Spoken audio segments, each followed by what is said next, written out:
Cast is sponsored by Great White Hot Sauce. It's a small batch, handmade hot sauce made especially for you.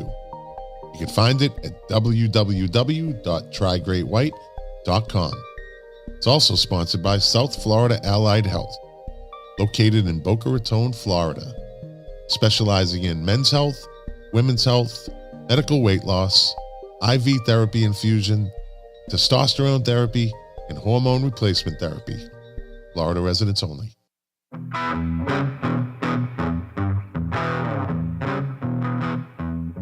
Well, here we are, episode 110, going strong. And on this episode, it is just myself and the one and only one half of the Wrecking 2, not Lou Colicchio.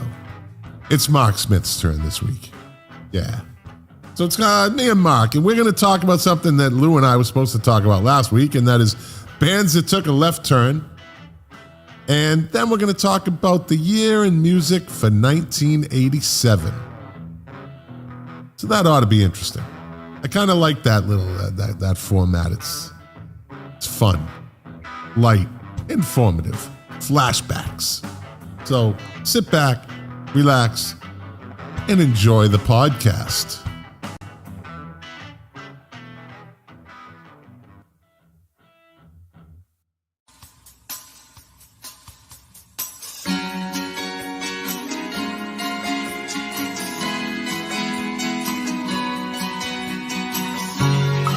The KOFB studio presents Milk Crates and Turntables, a music discussion podcast hosted by Scott McLean. Now, let's talk music. Enjoy the show.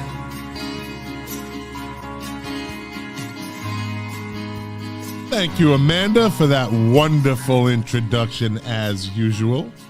Young Amanda is gearing up to go back to FSU. Yes. And I can't wait. Oh, I love my little girl. I love my little girl. So yeah, welcome to the podcast. You know the name, I'm not going to say it. Streaming live right now over Facebook, YouTube, Twitch, Twitter, DLive, yada, yada, yada. Let me do a little adjustment here. There you go, in the comment section. Open that up on the live stream. So yeah, no Jack again this week. I don't know when he'll be back, but that doesn't matter at this point. I love Jack, but it doesn't matter. It doesn't. You know, because I have Mark Smith from the Music Relish Show. Hello, show. Is it a show or is it a podcast? Or is it both? Music Relish. Music Relish Show. We're It's discussing movies. We discuss whatever the hell we want to discuss now. So give me the evolution of it went from podcast to show.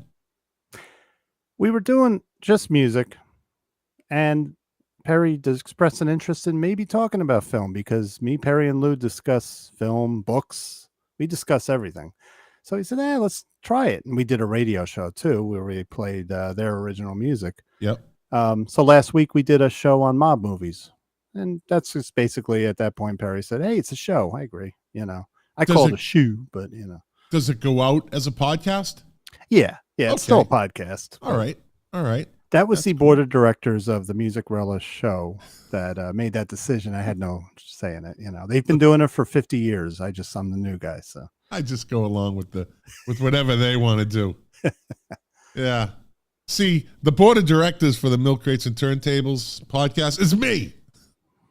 I am the board of directors. I call the shots. I make the rules. I call it a podcast. You run the green room. I run the green room. I run it all. I'm a one-man wrecking crew. So, yeah. Lou and I were supposed to talk last week about bands that took a left turn, right? That kind of changed it up. Maybe halfway through, or in some cases, right at the beginning. And I find it interesting. I find it interesting that these bands did this. You have let's kick it off. Give me. It could be a band or an artist. Yeah. Well, I'll tell you what. I'll go with my favorite guitar player, Ritchie Blackmore. One tour he's playing with Deep Purple. Yeah. And the next tour he's playing Renaissance music, and he never went back. He wears the tight pants, the Renaissance get up, the stockings and all that. Jethro Tull shit. Yeah. He gets into the Jethro Tull shit. And it pisses off a lot of the Deep Purple fans, but it's like, you want to say, look, the guy wants to do it, let him do it, Yeah, what's he like, fucking 75 now? Yeah, he's got to be. I think he's 73, maybe. Yeah, is there a difference? Yeah. Yeah, to the 73-year-old. That's the he's difference. Young. Hey, listen, I'm right around the corner from that, so I can't be knocking that, but yeah, that's a very interesting choice right there. Yeah, you go from being in. I think he got tired of playing the same stuff. Deep Purple were turning into a review. He wanted to do new stuff, and I think he was just like, "What?" I think something hit him. Like, I'm playing Lazy every night. I'm playing Burn. I'm playing, So he said, "Yeah." Once that was his love. He's always loved Renaissance music. So yeah. You think he breaks off every once in a while and does like Smoke on the Water during a Renaissance? Yeah, you know what? Festival. They have actually. In the past 10 years, I understand that the band has been doing some of like Child in Time. And he also did reform Rainbow, but it's just him. No one else from the original Rainbow. And a guy from Spain called Ronnie Romero on vocals. And they're good, but he doesn't have the same fire that they used to have, but he still sounds good. That's like the group Filter. The lead singer, I had talked about him recently. I forget his name offhand. He was in 9 Inch Nails, and as the story goes, he asked Trent Reznor if he could kind of help write the songs, and Trent Reznor said, if you want to write songs, start your own fucking band, right? And so he did, and he started Filter, and it ended up like he did what Trent Reznor did. He took total control of everything, and like he is Filter. Yeah. You know what I mean? Like everything, he has different musicians coming in and out, but he is Filter. And of course, they're not as big as 9 Inch Nails, but they had a nice little run in the 90s. Oh yeah, they were big. Yeah. So that's interesting that Ritchie Blackmore took that. I Am Rainbow. Yep. I like bands. That's an whole nother topic, but I do like bands that are basically one guy with a revolving group of musicians. Really? Wilco. Jeff Tweedy does Wilco. They, if you come in and you're good, great, stay. But I do like that because when a guy goes solo, it's a whole different thing. But keeping that band name, I think they can take more risks. I don't know. Yeah. No, you're probably right. Yeah. I never looked at it that way.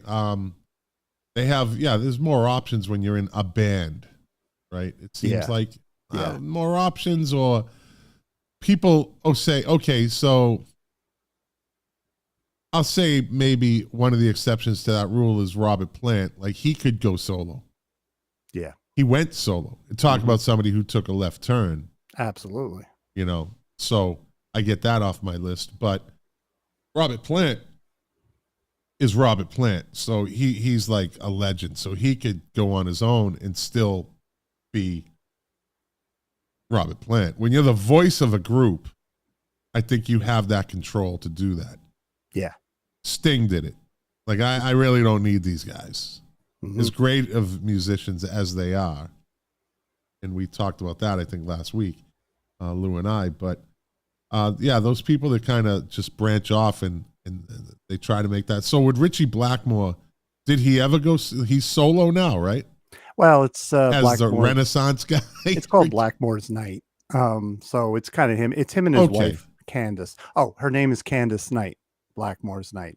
Gotcha. But he's been doing it for, like I said, for a long time, since the late 90s or mid 90s. And you think these guys, like, they have a lot of money, right? And they can just afford to just, I don't care if I make any money off this Renaissance shit. Like, Robert Plant is probably worth, I don't know, what, 150 million? Yeah. And, with the Led Zeppelin songs, depending on the deal they set up, like, so Ritchie Blackmore, Smoke on the Water. He lives off that alone, Yeah, absolutely. So that's who I'll throw out there. Robert Plant. Robert Plant, who went with Alison Krauss and left a lot of Led Zeppelin fans very, very disappointed, who didn't know what to expect. And an old friend of mine, him and his girlfriend at the time, his mother, and his friends, they all went to see from New Jersey. From what part of New Jersey is he from? One of those townships, Winslow Township, I think. Oh, far away from me. Yeah, far away. Yeah, and they all went to see him, and I got his review the next day. He's like, "What the fuck was that?" He didn't know what to expect, huh? Didn't know. No, they thought they were going to see, some Led Zeppelin music and, mixed in. And, again, they just see the name Robert Plant, so they think that's what they're going to get. Like a lot of people go to see Morrissey thinking he's going to sing all Smith songs when his catalog has already tripled the Smiths. Yeah. So kind of why would he do that? Yeah. Robert Plant overcame a lot of obstacles. I mean, look at when he went solo, 1980, right? 1981, his image from the 70s was done, right? The 80s were coming on. He had to change his image. He didn't have the voice he had in 1973. So all the odds were against the guy. And not only did he make a really original album, and he hooked up with a great guitarist, Robbie Blunt, but everything he puts out, even probably his lamest album, I still find interesting. Like, the guy keeps reinventing himself. He's amazing artist and true artist. And he's tripled like what Jimmy Page has done. He hasn't done nearly what Robert Plant has done. I don't think Jimmy Page, he was with, he did that thing with Paul Rodgers and how can I forget The Firm. The Firm, yeah. Yeah. Which I did like that, Yeah, me too. But Jimmy Page probably, I would say, was the guy who was like, I don't really need to do this anymore. I'm Jimmy Page. So my wife's sister worked at a 5 diamond hotel in Manila that was originally owned by Martin Scorsese, Leonardo DiCaprio, Robert De Niro, called Nobu, right? And it's in this thing called City of Dreams right in the middle of Manila. It's an amazing complex of like 2 or 3 5 diamond hotels. And she was a manager there. And her boss was an American dude who was married to I think she was maybe from Thailand or something. But anyway, she, Jimmy Page's manager became friends with this guy. When you're the manager of a 5 diamond hotel, people want to be your friend. It's just one of those positions where, you can throw them all these major perks. And they kind of became friends. And he said, hey, Jimmy's coming in. He wants to go record shopping.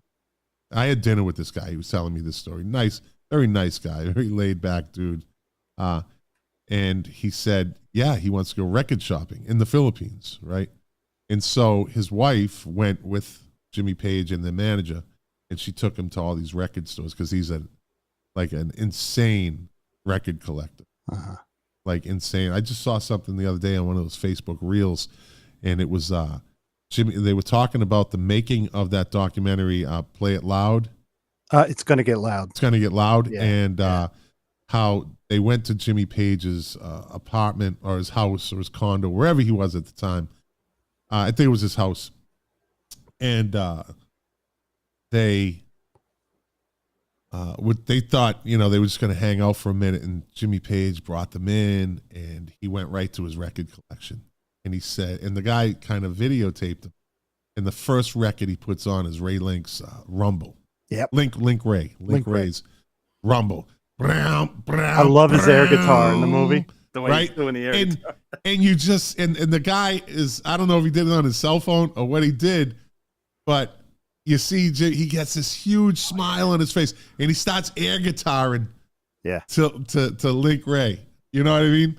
It's just like, how cool is that? When you see him do that, it made me go upstairs, get my albums out. And I'm like, all right, what do I got here? Like, he's like a little kid. And he said, we just sat there for like a couple hours just playing records with Jimmy Page. I mean, what the fuck? Right? Wow. Yeah. Yeah. So he's a crazy record collector. vinyl. Like he goes out, he knows what he wants. Yeah. He can afford it too. But I did that. I thought one of the coolest things I've ever done in this respect is when I was in the Philippines in 2018, I went back with my wife and her family, actually her, I guess it would be my nephew, which would be her sister's daughter's husband. I said I wanted to go record hunting. I wanted to go to record stores. So first, her sister, we went to Baguio City, which is up in the mountains, the Philippines. It's like going to Vermont. It's the craziest thing, man. Like it never gets below 70 or it never gets above 75. Wow. Yeah. In the Philippines. In the Philippines. It's up and getting up there is a whole nother story. That could be a whole podcast, but it was great. And they, I wanted to go to record stores and they found them up there. Like she found them. She goes, let's go to this one. Let's go to this one. And I got like these great imports, Japanese imports, Rolling Stones, the Pretenders. Love buying imports. It's the best, man. Hi, Patty Yassi. Hey, Big Patty. fan. Number one fan, I would say. Number one fan of the show. So, yeah, I did that. And then we went to Manila. Like, we kind of bounced around to the family. And he took us out, my wife and I, to a couple record stores. And, like, it's not like you could just go. Like, this was a coffee shop / record store in Baguio City. So it had a really cool vibe to it, Yeah. And the one of the ones I went to in Manila, it was like it's like being in a phone booth, but there's milk crates everywhere. Wow. Yeah, there's milk crate. And I'm just, I had to stay on a budget because I got to take this shit home. Oh yeah. Now records ain't so easy. Then right. They are not that the easy to you think they're light, but you get 5 of them and you're like, this got a little weight to it now. Yep. And 3 of them are double record sets, So yeah, but it was just one of the coolest things, man. It was record shops in the Philippines. And getting the Japanese imports. And that's what they were. They were all mostly Japanese imports. Better vinyl. It was always better vinyl. I have Led Zeppelin 1 from Japan. I don't know when it was pressed, probably in the 80s, but the vinyl is superior and it sounds good. There is a difference, I picked up like the Pretenders debut album, but the thing I love about it is this. Carla Grillo show the albums. I would dig them out, but this wasn't an expected conversation, but I'll take pictures of them. I'll post them on Facebook. I have I got the debut album for the Pretenders, but the beauty is the inserts. So the inserts, it has like a fan club and it's all in Japanese. Yeah. And they get the lyrics and that's the coolest inserts. This doesn't have any Japanese writing on the outside, but it's what's inside. Yeah. But then you get the other ones. Like I got Led Zeppelin, I think Led Zeppelin 2, and it has the banner that goes down the side. Yep.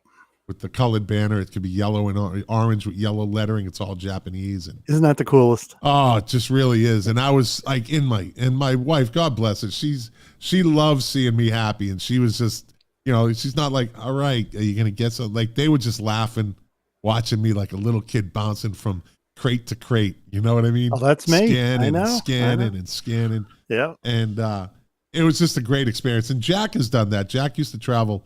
I don't think he's been to the Far East. I know he's been to Europe. And Jack would, I think he came back with a few albums here and there from like maybe England and places like that. Yeah. But yeah.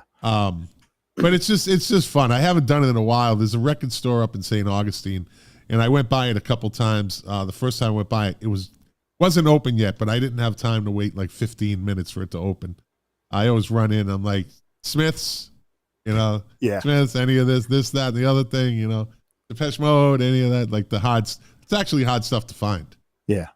There's something really, what I like about the Japanese issues, even if the regular issue or from England or United States didn't have the lyrics, like Led Zeppelin's first album didn't have the lyrics. I got this Japanese pressing, and it's got the lyrics. And I think that's so cool. Like you see an appreciation for music from Japan that, they want to give them the best. Yeah. And the other thing that's funny though, is the translation. So when I bought Emerson, Lake and Palmer's, Welcome Back, My Friends, the 3 record set. Of course you did. Yeah. And it's got the lyric sheet, Japanese and English. The first line of Carnival 9 Part 3 is "Man alone, born of stone." And I'm sitting with Tom Spallone and we're playing it. It was a fantastic sounding vinyl, but he goes, "Schmitty, it says man alone past the stone." In the lyrics. What are you Lost gonna in do? translation. Lost in translation. Yeah. But yeah, quality that's stuff. Quality. absolutely, quality absolutely. I got a Rolling Stones album that was never released in the United States. It's kind of a really, you see those things, you find those, but you have to really know what you're looking for too. Yeah. You know, but yeah, good stuff. So give me another artist that went sideways during I'm their going to career. stick with guitar players. I'm going to go with Jeff Beck. So the guy was in the Yardbirds. Then he forms the proto Led Zeppelin band. I mean, the Jeff Beck group sounded a lot like Zeppelin. They were that you could, bluesy hard rock. Then in 74, he goes into R&B with the Rough and Ready album, which had Cozy Powell on drums. And in 74, R&B flavored rock, from Jeff Beck. But then in 75, he goes totally jazz, blow by blow. And like, talk about left turns. And he always had a smaller audience because of that. He wasn't going to have a huge audience, and he's always followed his own muse right to the end. I mean, he just kept changing right up until his last few albums. He never stayed the same. So his was just a whole career of left turns. Wow. Yeah. Again, I was never a big, for whatever reason, I've asked myself since you, Jack, and Lou jumped on me, like that I didn't really follow Jeff Beck. It's surprising, but I don't know. I don't know why I never did. You know what'll happen to you one day? You'll be driving, you'll be listening to Sirius, and he had some great, quieter ballad songs with his tremolo sound. It'll come on. Yeah. This is what got me with him. And you'll go, that's a damn good song. And I could just feel the feeling in the playing, and you'll look and you'll see it's Jeff Beck, because he's got some really good, quieter stuff. Yeah. And then, but it's to teach his own. I mean, there's a reason why he's not even though he's part of that three, the whole Father, Son, and Holy Ghost, it's Clapton, the Trinity, Page, the Holy Trinity of guitar but he has the players, smallest audience, and there's a reason for that, That's true. That's true. Yeah, he does have the small. If you look at it, he's got the smallest audience. So who's the Holy Trinity? Eric Clapton, Jeff Beck, and Jimmy Page? That's for me, because when I was in high school, the three of them did that tour in support of Ronnie Lane, the Arms tour, and they actually all played together. And we were like, we were too young to go. They stopped at the Garden, and none of us could get a ride. But just think about that, the three of them up there. And Jimmy Page, unfortunately, he was going through his, still trying to, I think he was on heroin. So some of his shows were really sloppy, but it was Jimmy Page. No one could get away with playing sloppy like Jimmy Page. Good point. Yeah. I'm going to go with Jack. Actually, prompted this discussion. I had sent a video to him recently, him and another friend of mine, and it was Ministry, but it was Ministry from the 80s, like the earlier 80s, when they were like this new wave, kind of dark wave-ish sound, like they had Every Day is Halloween, and what's the video I sent to them? I forget the name of it, but they had some pretty good hits. And then Al Jorgensen just decides one day, he saw the writing on the wall. He said, this isn't going to last. Yeah. Which was a brilliant move if this was the case. And he said, I'm just going to go fucking industrial metal. Mm-hmm. And they never looked back. And they kind of were revolutionary in that sound. I mean, I don't know if it. So I could say I'd be hard pressed to find another band that was as heavy. Yeah. Like absolute heavy driving. Like listen to the CD or the album or go on and download The Land of Rape and Honey by Ministry. Right? You have Stigmata. Right? That's one of the songs on there. That's just absolutely the whole thing is just, it's just ripping. So my friend Phil Kelly and I were actually we went to meet Jack's brother Jim at this club in Boston called The Channel, and Ministry was playing. And I hadn't really paid attention to them. So we're talking 86, maybe. And I hadn't really paid attention to them because they kind of fell off that new wave map. And this was probably the beginning of their transition. It was the beginning of the transition, I think. Yeah. And went into this club and it was insanely loud. Like, I'd never went into a club and been like, what the fuck? Like, this is loud. Yeah. Just this insane driving, music. And I was kind of like, wow, this is interesting. We watched the show. I wasn't getting it at that time. It wasn't my thing. Yeah. At that time, because really industrial music is fairly new in the music world, I think, compared to a lot of other various varieties of music. But or it was at the time. But anyway, it was insane. Like, I'd never heard anything like that. I hadn't been to a show like that. Well, Gwar. Yeah. I went to see Gwar. It was pretty heavy, but not like that. Yeah. Not like that. So there's an interesting link between Ministry and Till Tuesday. Tell me Till that. Tuesday? Yeah. Right? Amy. You would think, how the fuck are they linked? Right? Well, interestingly enough, Amy Mann, before she was started Till Tuesday, was in Ministry. No. She was in the band. Really? Yeah, briefly, yeah. And it wasn't the industrial side of Ministry. It was the new wave side. Yeah. And she was in it for a little bit. She was in Ministry, and she actually had a thing with Al Jorgensen, right? And supposedly he says his story is the song Voices Carry, he says, is about him. It's actually, Voices Carry is actually a very dark song. Yeah. It really does address, not only is it probably, I would say, one of the iconic videos of the 80s. Mm-hmm. Everybody knows it, yeah. Right? And it really addressed something that hadn't been really addressed before. And it's, domestic violence, like, the boyfriend in the video, he just wants, it's about him. And she's just supposed to do whatever he wants. And he's this Wall Street guy. And, he doesn't like her haircut, and he tries to control her. And then basically he rapes her at one point when he slams her up against the wall. Right. I remember that. And they just stop. So you kind of, it's kind of an uncomfortable video. Yeah. Right. When you first, you're like, that's kind of like, oh, you didn't pay attention to it. But eventually I did. I was like, it's a little different than what I really remembered it. Yeah. You grow up, you learn things, and you're like, that's kind of addressing an issue there. And he says that Dave Phillips, King of the 45s, going to see Matchbox 20. Anyway. So Amy Mann comes back out and says, well, it wasn't really about him. It was actually the original lyrics. Yeah. In Voices Carry, it was about two women in a relationship. It was about two women in a relationship.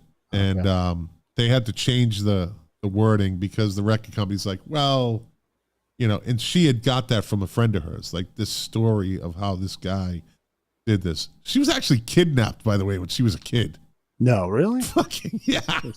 Yeah, I could do a whole show until Tuesday. Yeah. But yeah, so they changed the lyrics in the doc. I like to, see him, whatever, and change it to him. And it's more sellable to the audience, especially in the 80s. Yeah. Yeah.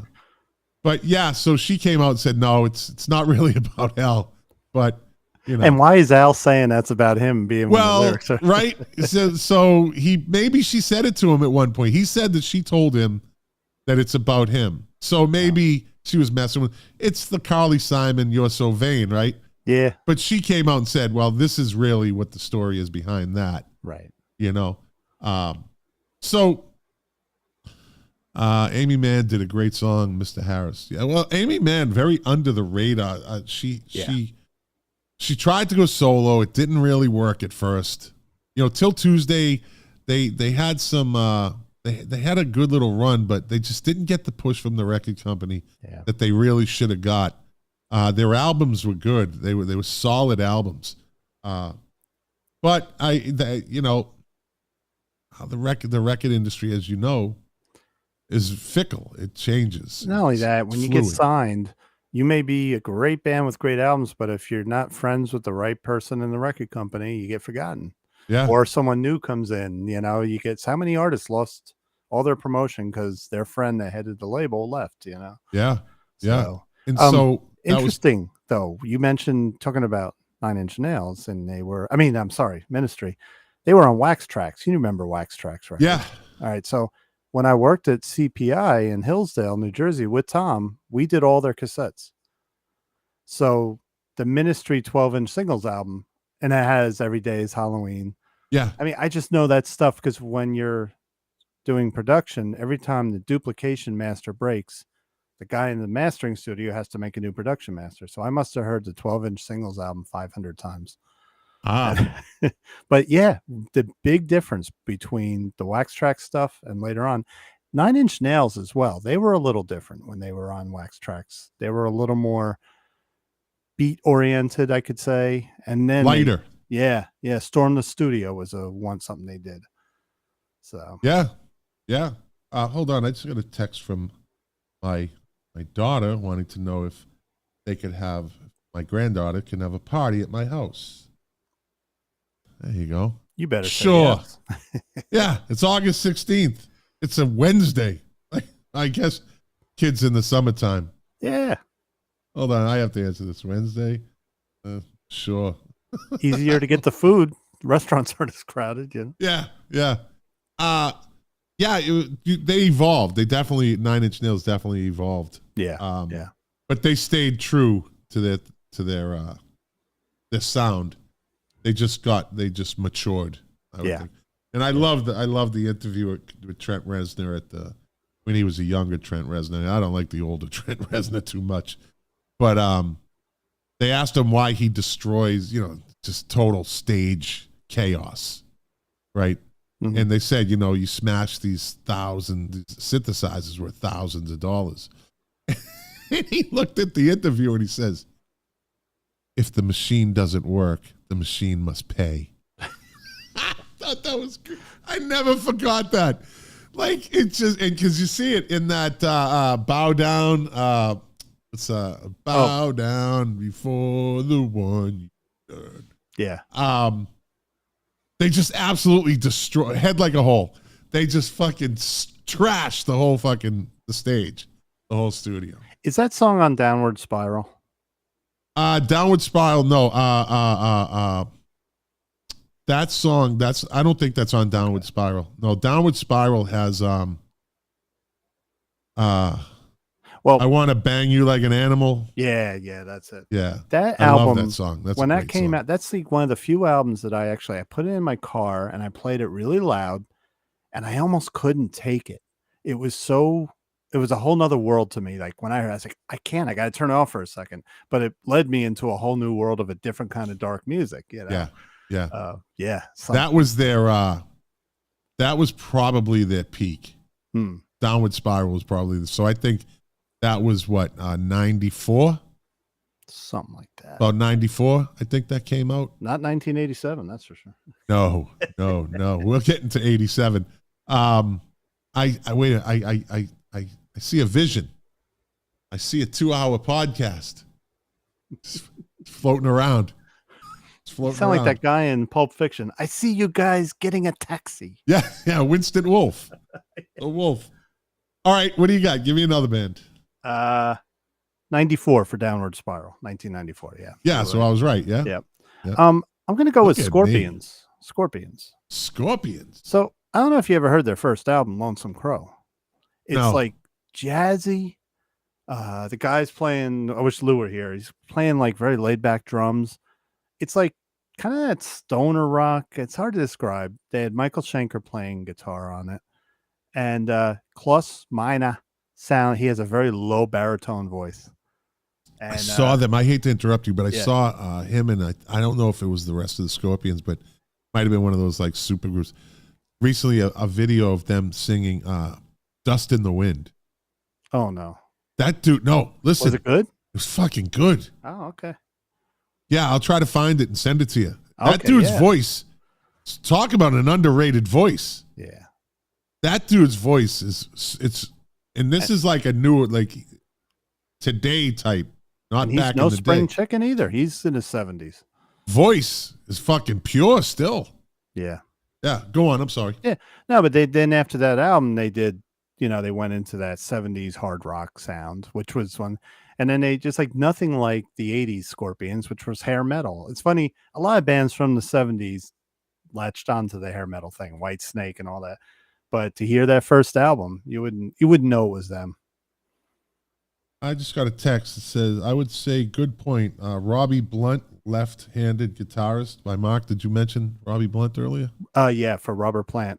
Yeah. Very good guitar player. Yeah, Phil Kelly just commented. He sent me a text a minute ago. First two albums, when you listen to them, you hear very, very nice guitar sounds, and that's him. He's the one on Big Log, that very echoey guitar sound. Yeah, yeah. So he actually sent me, Phil Kelly actually sent me a couple of, let me see. So he had mentioned Ministry. What do you say? He says to a lesser degree, Van Halen. No, is that a tough? I mean, did they really? I agree. I mean, just by the fact that a left turn or a 45 degree turn? I'd say 90 or a 45. It's funny. Eddie's the one that keeps it all cohesive because you hear his guitar. But the stuff with the stuff with Sammy Hagar is totally different. And the two warring camps, they argue with each other. They'll argue with each other till they die. It's like Van Hagar, Van Halen. I think he's right. Take away the guitar playing. Just listen to Women and Children first, like that the way the songs are, the swagger, and then go into OU812. Totally different band. Yeah.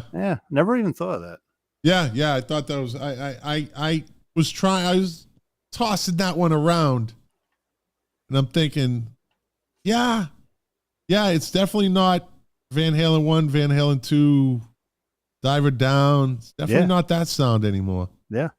But I wouldn't say a left turn. I'd be more 45 degree kind of. They still had that hard sound, They did.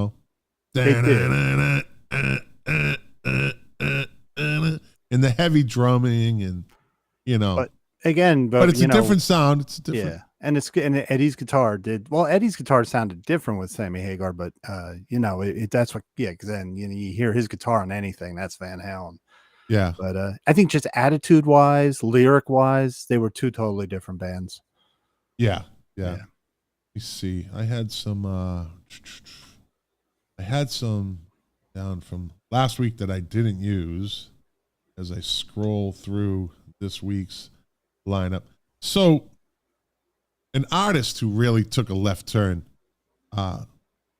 probably in my eyes, in my opinion, arguably the greatest one-hit wonder ever, Jump Around by House of Pain. Mm-hmm. Right? Arguably, it's played in every arena, every stadium. It's just like I don't know anybody that turns it off. When they hear it. I just don't. I mean, this guy, his whole life is set because of that one song, right? Yep. Although, as a hip-hop fan, all their albums are all good. They had 3. I think they came out with 3. Yeah. But Everlast, all of a sudden, pops up in like 97, 98 as with Whitey Ford Sings the Blues. Yep. Right? like acoustic guitar. You don't know what it's like. Was that the song? Yeah, it's what's the hook on it? You don't know what it's like. No. Can't. Yeah. It's called What It's Like, though, the song. Yeah. I see now. It's like right on the tip of my tongue. I knew it. Now I fucking lost it. Now you know what it's like to sing the blues. Yeah. Right? And he has this voice like this, right? Uh-huh. Came out in 98. Susie met Tom and it tells each story, you know? Yep. That's a left turn. That is a fucking total left turn. Yes. Like not even rapping. Like he came right out and was singing like, you know, these heavy acoustic, you know, you could tell the strings were a little loose, right? Had that twang. Yeah. And he was playing the guitar too. It wasn't like he didn't have a guitar player, you know? But I would say that was and then he had two out. Whitey Ford Sings the Blues, and then another Whitey Ford album. White Trash Beautiful. That was 2004. Right. But there was one after Whitey Ford. It's not on Spotify. No. Either way, he look at Dave Phillips. He said, I missed some of the mid 80s to mid 90s raising kids. Well, Same here. Yeah. 90s for me. I never really lost touch. I actually, when my kids were growing up, I had we were in a station in, you know, Sacramento, and then they were a little older when I went to Riverside, California, to March Air Force Base, and I had this Isuzu Amigo. I fucking loved it. And I had these speakers cut in and placed in these Jensen, like coaxials, placed inside. And so an Isuzu Amigo was like a big version of a Suzuki Samurai, right? It's one of those original like crossovers, right? You take half the roof and then you take the back off. And I would ride around with my kids listening to Marilyn Manson, Ice Cube. I mean, just name it. And I was putting it, and it was on. I had a 6-pack CD player. Nice. You know, Silverchair. I mean, I was listening to all these different Oasis, right? Yeah. And I always told my kids, and when I was listening to rap, I would always tell them it's only music. Mm-hmm. I would make sure to stress that it's only music. Don't take the lyrics seriously. It's just music and their lyrics. So with that, listen to whatever. And then my daughter ends up going listening to Korn and all that. She's the one that got me turned on to Korn. So my niece has got me in the Korn. Yeah. Oh, yeah. I've seen them, I think, 6 times. Like me and my buddy Dave Rios always go to see them when they come here. But so yeah, I tried not to miss any music. I missed concerts. Yeah. Is what I missed because I couldn't afford them. You know? But Everlast, he changed it up. What else you got? Oh, and in 2000, he put out Eat at Whitey's. That's what Eat at Whitey's. That's what it was. Yeah. Yep. Let's see. Well, you know, I'm just going to say it sounds very generic, and maybe you even mentioned it last week, but you got to say Van Morrison. He's taken so many. He's another one. He's taken so many left turns. He's come around to himself like 10 times. Like the guy never does anything the same. So is that a left turn though? Or is that consistency? Like a left turn is when a group all of a sudden comes out of fucking left field and like, well, where did that come from? Now there's reinventing yourself every once in a while. You got like U2's albums, their first 5 albums are 5 totally different fucking albums. Yeah. The only 2 you could really maybe say are close in sound is U2 Boy and U2 October. But everything after that is all fucking different. You got they reinvented them, so you're right. Unforgettable Fire. Then you got the Monster, the Joshua Tree. Then Achtung Baby, and the Zoo Roper, and like then they go to pop. Like they just kept reinventing themselves, which is a brilliant move. They didn't get pigeonholed into a sound. So they also accommodated their aging vocals. Like they've enabled Bono to, like he can't sing like he used to, but their music is accommodating him. Which is important. Yeah. Okay, so I'm going to take back Van Morrison and throw something else in there. Absolutely. Okay. Absolutely. Yeah. All right. this guy, my guy, but he's pissing a lot of people off. Steven Wilson, Porcupine Tree. He put out 3 albums that were so good with the progressive fans that he had people in their 60s and 70s coming to his shows, all DLP fans. And then he turns around, he does an album called The Future Bites, which is totally 80s style analog synth sounds, dance style. It was people wanted to kill him. It was like when Dylan went electric. It just, and I love the album, The Future Bites, but yeah, that was a left turn. And he says, I don't care if my fans are mad at me. It means they like me, so I don't mind. I like that answer. Yeah. What about Linda Ronstadt? Didn't she go into Tejano music? Yeah. Like well, she went from the country rock to early 80s, like rock, a little new wave influence. And yeah, she was restless. But then she went into Tejano music, like for a while. And her voice on those, I mean, she really was good on it. She was authentic. Yeah. It's like, she's like, yeah, I can't compete with the young girls, maybe, no matter how great her voice is or how beautiful she was. It was like, this is a thing. Like, so she just took a whole left and went to Tejano music for a while. Yeah. Yep. And I mean, she actually sang it in Spanish. Yep. Yep. So like Dave, like Mark I believe Flynn she says, is. She's half Mexican, right? Yeah. Yeah. Like you, right? You're half Mexican, aren't you? I'm Irish and German. I'm dangerous. Mexican, German, same thing. Isn't Oh, it? no. We did find out that I have Spanish Jesus. in me from Spain, my grandmother. Oh, that's the other Spanish. Yeah, right. So that's the real Spanish, as they say. I was glad to hear that. It's like my grandma from Ireland was half Spanish. Wow. Hey, I found out that's why I have Viking blood in me. That's why we got some healthy. Norwegian. Yeah. Some Norwegian in our bloodline. Well, that's the Celtics too. That's the kids.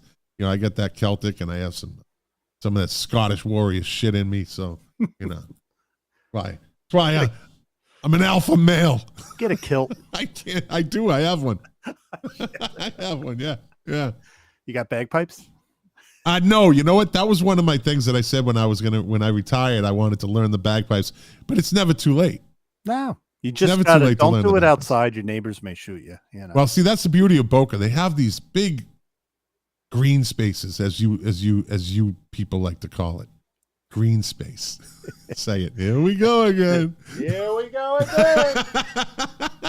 But that shit carries. There's a lot of green space. I could go into the middle of a field. I mean, it does carry. Yeah.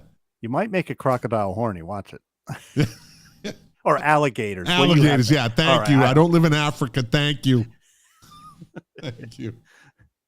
Let's do a couple more. Yeah. I'm right. Darius Rucker. Yeah. Hootie and the Blowfish. Mm-hmm. To like country superstar. Yeah. Right? And he was successful too. He got a great voice. The dude, you can't deny the voice. Yeah. Can't deny his voice. Very distinct, very straight, very, I'd say it again, it's nice, solid voice. Yeah. So I'm sure being the lead singer of Hootie and the Blowfish, who were very popular in the 90s. That's when they hit their apex in the 90s. So yeah, Darius Rucker. That's a left turn. Yep. Well, give me one more. Then we're gonna get into 1987. Okay, a band starting there from their first to second album, Rush. They started out sounding they were a Led Zeppelin clone. That first album. They even have a song that it rips off Heartbreaker, What You're Doing, and Fly By Night comes out, and it's a progressive, epic masterpiece, classic, whatever you want to call it. So yeah, they took a left turn, but for the better. I mean, they never, and that was with the arrival of Neil Peart on drums too. He kind of steered them left. The brilliant Neil Peart. Neil Colicchio. Neil Colicchio, yeah. Dave Phillips, King of the 45s, just messaged in a couple things. Linda's cover of Tumbling Dice. It's that, you can almost say that is the definitive version of that song. Yeah. The Stones do it like, but her version of Tumbling Dice is fucking equal. It's at least equal to the Stones version. That's a great conversation that, and it always pops up. it could pop up at a party, at a barbecue, like cover songs, right?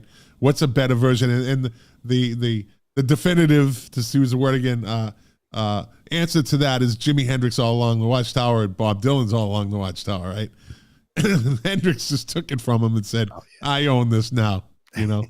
But if you take Ronstadt's Tumbling Dice and you take the Stones' Tumbling Dice, I don't know. They're both fucking really, really good. Yeah. They're both, she does that great. That's a good point. It's her. She's just an amazing singer, an amazing woman. The feeling in it. Yeah. Yeah. And he said, he's wearing the 25th anniversary tour t-shirt for Matchbox 20.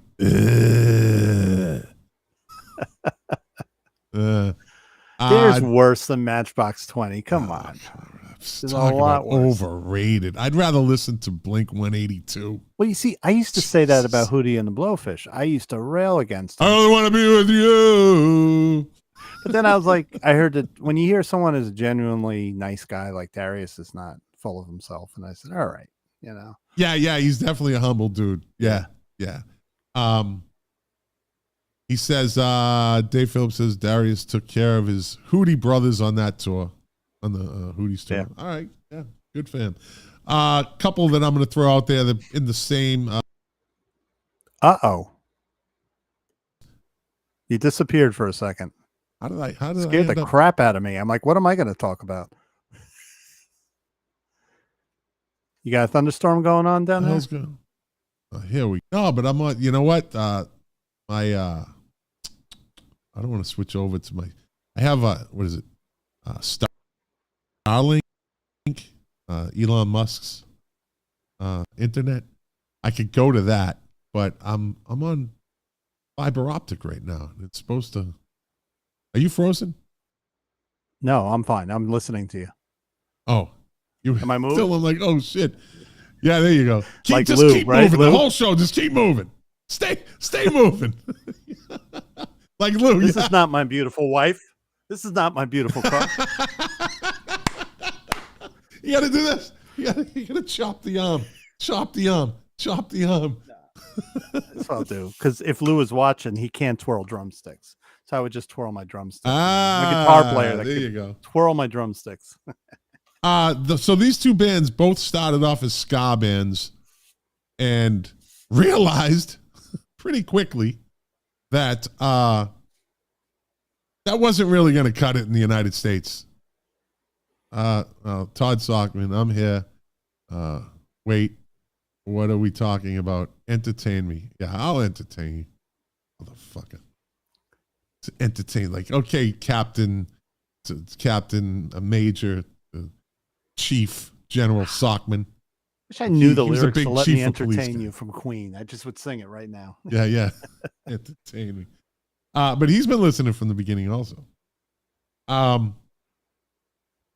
Is two bands that thought the ska was going to really make it in the United States, and they realized real quickly that it wasn't. And that would be No Doubt and I'm getting the Smitties now. And might as well be walking on the sun. Yeah. Mark McGrath. No, that's every morning when I wake up. Oh, see, I put those together. That's that 90s thing. Yeah. Walking on the Sun. How can I forget? I gotta Google it. They covered for Shrek. They covered. Hey, now you're an all-star. Yeah. Walking on the Sun. How can I forget this? Smash Mouth. There you go. Yeah. As the story goes, I bought that CD because of that song. I love that song. I love that reverb guitar and anything. Mm-hmm. It was just a great sound, and I realized fucking the whole CD sucked, except for that one song. It was all ska. Don't you hate that? Yeah, so they caught on pretty fast that that wasn't gonna because No Doubt came out with "I'm Just a Girl." It was a huge hit, launched her into the stratosphere. Gwen Stefani. She took a left turn because she did Hollaback Girl. She totally went off. She stayed in the pop. She stayed in the pop genre. Yeah, she went to that whole. I saw No Doubt in concert. She's very irritating in concert. Really? Yeah, she's always acting like I'm just a girl. Like she tries to be like this, and I'm like, just. Sing it's a suburban thing. Is you feel like you're in the shopping mall, right? That was her act. That was her act, you know. Now, why is everybody texting me during the? Sorry, I had a question, but like, why are people texting me for parties and being the again? My daughter, hold on. Yeah, it's on a Sunday. Okay, great, love you. Leave me the fuck alone. I didn't say that. Well, I just had Tom Spallone say to me, "I'm not watching the show because I'm busy, but I'm sure you're really boring and putting him to sleep." So. Thank you, Tom. Oh shit! Really? Okay. All right. Yeah. Let's get on to 1987. Yes. 1987. So, like I did with Lou last week, I think a good way to start this off for the year 1987. Some major news events that happened in 1987. Okay. Now, are these major stories that I came up with? To me, they were major. I know that Gorbachev visited the White House, right? That might be on my list. I don't know.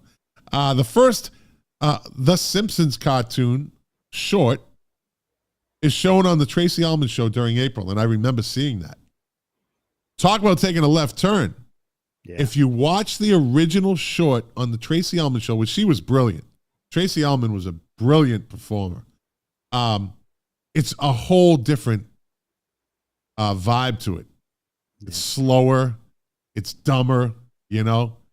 Homer's voice isn't like it ended up being. And it's the most primitive animation. It looks like it was like a project. Like, yeah, Matt Groening, I like that about brilliant, though. Yeah. It's brilliant. Yeah. Come up with that. Let me see. Full House debuts on ABC. Again, 87. 87 was the year I went into the military. Okay. I went in the Air Force in May of 87. And what happened with you in 87? I graduated high school by the skin of my teeth. I failed gym class in senior year. How the fuck?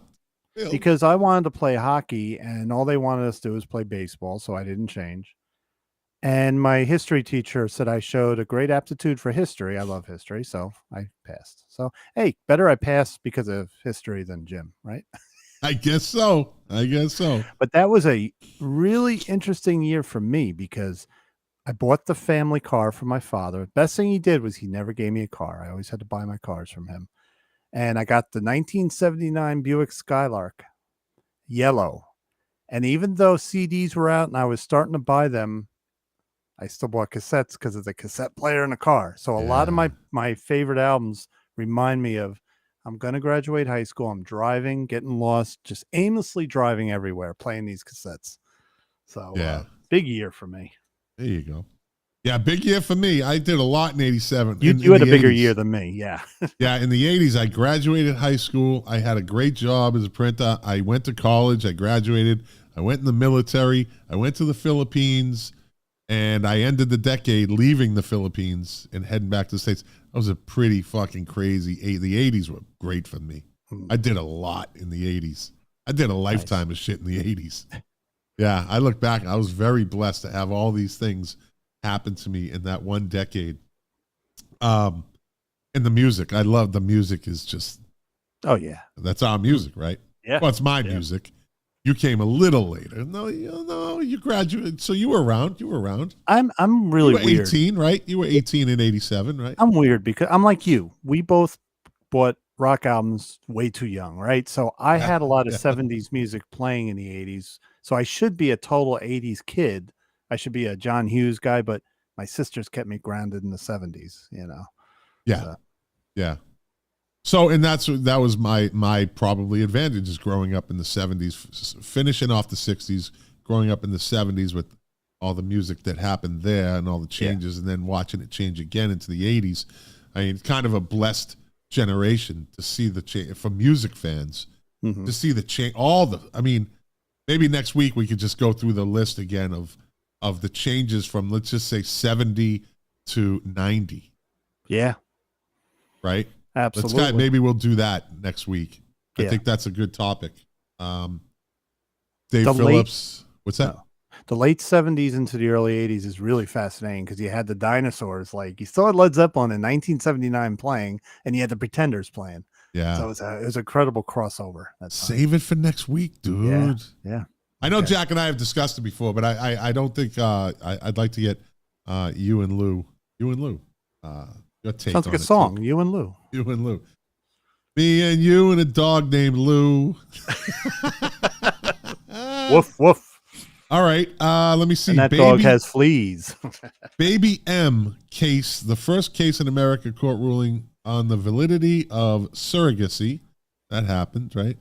Matthias Rust, a West German citizen, flew a small Cessna airplane into Moscow, landing in Red Square. I remember that. Yep. These are things that happened in 87. We're going to get to the music.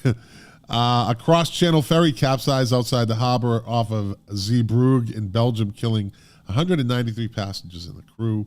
United States President Ronald Reagan delivered his famous speech at the Berlin Wall in West Berlin. The Great Southern British Storm of 1987. The Disney Corporation, when it was good, in France, agreed to create an amusement park. Terry Waite, the special envoy to the Archbishop of Canterbury in Lebanon, is kidnapped in Beirut. I remember that. And the U.S. stock market crashes on Monday, October 19th, 1987. A 508-point drop, or 22.6%. Those are some of the things that happened in 87. Some of the popular songs in 1987, Open Your Heart by Madonna, Living on a Prayer, Bon Jovi, Jacob's Ladder, my favorite Huey Lewis song. Yeah. Lean on Me, Club Nouveau, that came out when I was in basic training. So around this time, it was very popular in 1987 because I was in Lackland for like 6 months. Nothing's Gonna Stop Us Now, Starship, I Knew You Were Waiting, Aretha Franklin and George Michael. By the way, watch that Wham documentary on Netflix. Okay. Highly, highly suggested. Very, very good. Very well done. Fucking Andrew Ridgeley is that dude you're going to have. If you thought he was just the other guy in Wham, just you the have John to watch Oates of Wham. No way. No fucking way. And you just have to watch it. How this guy handled himself was fucking amazing. Yeah. A true 100% pure class act. Just a class act. The type of friend that you would fucking die to have. Really? All you need, a friend like him in your life, you just need one. You wouldn't need any other friends. This dude was like, but watch the documentary. Was he tight with George Michael? Were they really good friends? I'm going to let you watch the documentary and then we'll talk about it. Actually, if you watch it this week, we can maybe talk about it next week. Okay. You know, it's only, I think it's like an hour, maybe a little more than an hour long. Let me see. With or Without You, You Too, You Keep Me Hanging On, Kim Wilde, who that was her follow-up to We're the Kids in America. Oh, she was a hottie. Yeah. And Always by Electric Star. Some popular movies in 87, Beverly Hills Cop 3. They already had 3 out by 87. I know. Dirty Dancing, Dragnet, Fatal Attraction, Full Metal Jacket, La Bamba, Lethal Weapon, The Living Daylights, A Nightmare on Elm Street, and Outrageous Fortune. 80. I mean, you don't get this shit anymore. You don't get these hit after hit after hit after hit after hit anymore. Yeah. So let's get into some soundtracks. Right? Give me a soundtrack from 1987. You know what? I don't have any soundtracks written down. That's all right. I have albums, but I'm thinking of the movies. So I do have one soundtrack from 1987. Give it to me and I'll find Lethal Weapon, and it's just Eric Clapton playing guitar for 45 minutes because that's that whole album. Let me see. Back here.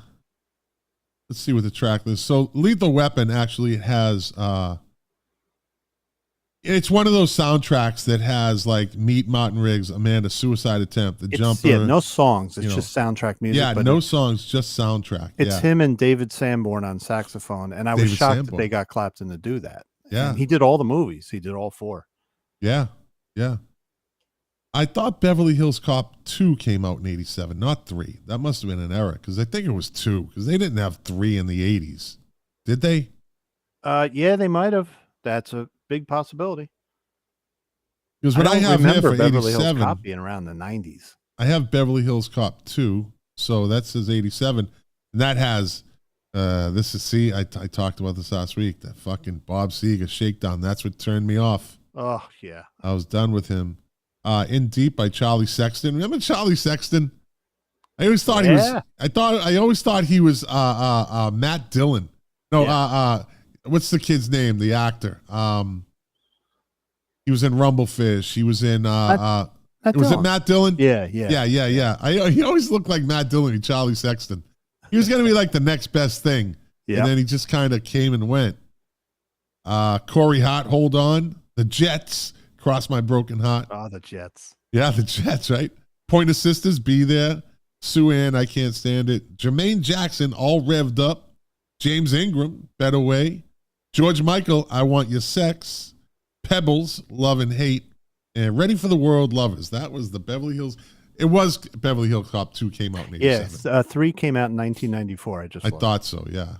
I was like, 3? When you said 3 in the 80s, I was like, nah.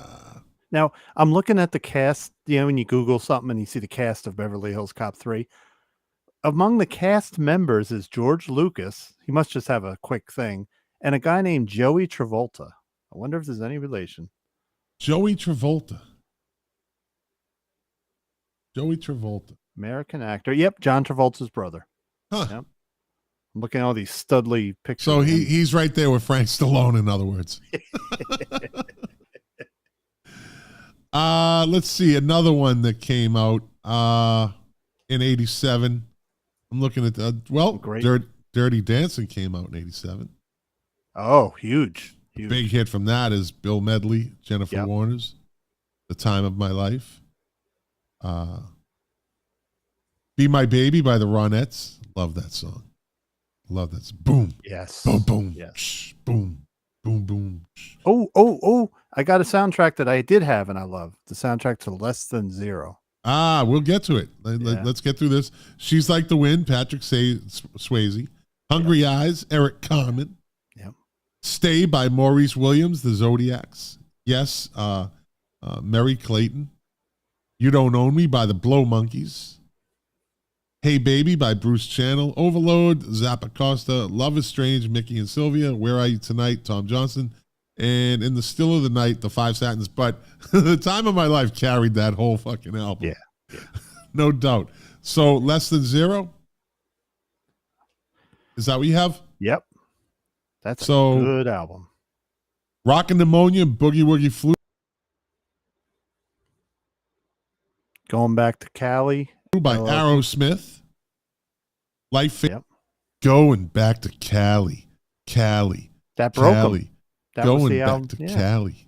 I don't think so. LL Cool J, right? Yep. You and Me by Glenn Danzig. Mother. Inagata Devere by Slayer. Great cover. I never heard that before. You never heard it? I'm going to have to now. Guy sings it with wild abandon because he just screams. It's good. Bring the Noise by Public Enemy. This is a good soundtrack. Are You My Woman by the Black Flames. She's Lost You. Joan Jett and the Blackhearts. How to Love Again. Orange Juice Jones. I saw you walking in the rain. That's not the song, but that's his best song. Hazy Shade of Winter by the Bangles. That was the hit off that album. Yeah. That was the hit. I believe that was that movie was part of the video too. Right? Yes, it was. I loved guilty pleasure. I did like the movie, even though Robert Downey Jr. was extremely annoying in it. And Andrew McCarthy, man, that group. Let's see. Full Metal Jacket soundtrack. Yeah. It's got Full Metal Jacket by Nigel Goulding. Hello Vietnam by Johnny Wright. Chapel of Love, the Dixie Cups. Wooly Bully by Sam the Sham and the Pharaohs. I Like It Like That, Chris Kenner. These Boots Are Made for Walking, Nancy Sinatra. What was the scene? They're in you see five. Anything. Right? That's the Me So Horny That's scene. the Me So Horny scene, yeah. I Like It Like That, Chris Kenner. These Boots Are Made. Surfing Bird, The Trashmen. The Marines Hymn, translation, Paris Island Ruins. So it only had a few songs on it, but did people buy those soundtracks, I wonder? I did. Yeah. If I liked the movie, I'd buy the soundtrack. I was again, it was records. I was just buying them. I was a nut. Yeah. Let's see. Full Metal Jacket. Hail, Hail, Rock and Roll. That was a movie that came out. Yeah. I just recently watched that movie for the first time. Perry called me a knucklehead, so you got to watch it. And I bought the Blu-ray, and what a movie! Yeah. It's not really a soundtrack though; it's a live album. It's a live, yeah. Maybelline, Around and Around, Sweet Little 16, Brown Eyed Handsome Man by Robert Cray, Memphis, Tennessee, Too Much Monkey Business, Back in the USA by Linda Ronstadt, Wee Wee Hours by Eric Clapton, Johnny Be Good by Julian Lennon. I don't know about that one. Little Queenie, Rock and Roll Music, Etta James, Roll Over Beethoven, and I'm Through with Love. That's not a bad soundtrack. That is good. Yeah. Yeah. Mark Talent, a.k.a. Uncle Tal, bro, Gretzky, whatever he calls himself, says The Commitments. Fast Times, right? Yeah. Great album. So let's see. Did Fast Times come out? That didn't come out in 87, did it? No. That was 81. Yeah, that was earlier. Yeah. Let's see. I got one for you. Yeah, bring it on. La Bamba. Yes. With Los Lobos. Yep. And Brian Setzer appears on it. He does a version of Summertime Blues. Yep. Marshall Crenshaw, Crying, Waiting, Hoping. And a lot of Los Lobos songs. La Bamba being the most famous. Who Do You Love? Bo Diddley. Yeah. Right. That made Los Lobos. That was there. You know. My buddy Tal. Sorry, jumped on late. Better late than never, my friend. Better late than never. Let's see. What else we got? Living Daylights. Was that was a James Bond movie, right? Yeah. Yeah. Who did this? Who did that one? Where Is Everybody Gone by the Pretenders? If There Was a Man, the Pretenders. That I think was the was one of the that was the song, right? The title track "Living Daylights" was performed by Aha. By Aha, that's right. Yeah, that's right. Yeah, yep. Yeah. So the Pretenders had 2 songs on that. Wow. I know, right? Masters of the Monster Squad, Moonlighting, Moonstruck. Let's see what Moonstruck has. Oh, that's a good That's sound. Amore by Dean Martin. Yeah. Canzone Pro Loretta, Audio by Mulberry Street. It Must Be Him, Vicky Carr. It's another. What's the big song on there? Not really much. Yeah, it didn't spawn any hit singles. No, but I thought it might have been an interesting soundtrack. Prince of Darkness, no. Princess Bride came out that year. Project X came out that year. Princess Bride was a good soundtrack because it was Mark Knopfler, his first thing into soundtrack. Who's That Girl came out that year. That's right. Yeah, that's right. Madonna. I don't think there was any other hit singles off it, but Spaceballs came out that year. Still like that. Yeah, that seems to be, as far as soundtracks, I guess, as we're finding out, are a hit or miss. Yeah. You think of a good movie and you're like, it doesn't always translate into a good soundtrack. Yeah. Yeah. And you know what? Sometimes people want the orchestral music, but that's a surefire solution for a bad selling album. So in the 80s is when they started just loading them up with the singles, and you don't get the orchestral music. You don't get many Good, Bad, and the Ugly soundtracks. Oh, yeah, I know. Yeah. So let's go with let's jump into the albums of 1987. Okay. Well, right off the bat, Michael Jackson, Bad. Yeah. Right? Yep. 45 million records sold. Wow. 45 million records. Third highest selling record of the 80s. Yeah. Wow. Unbelievable. What do you got? You got anything there? Yeah, I'm gonna say Pink Floyd, but they really weren't. Pink Floyd, Momentary Lapse of Reason, the big comeback. Yeah. And that's what I told you. I had the Buick Skylark, and that was on a cassette. I didn't have that CD until well into the 2000s. And just driving around, the mountains playing it. That was a very good album. Really good. Sold 5 million, about 5,700,000 almost. Not bad for a 70s band. Yeah. 800,000. Actually, it's 5,831,554. Ranked number 15 in 1987. There was a lot of good albums. Holy shit. Yeah. So we're going to be doing some talking. We just talked about the Dirty Dancing soundtrack. Appetite for Destruction came out in 87. It's hard to think it came out that long ago. I was in the Philippines and it was everywhere. Yeah. It was it was everywhere in the United States. But every bar you went into in the Philippines, they were playing that video, Welcome to the Jungle.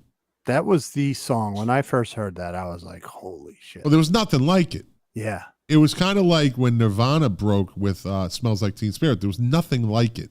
Yeah. Before that.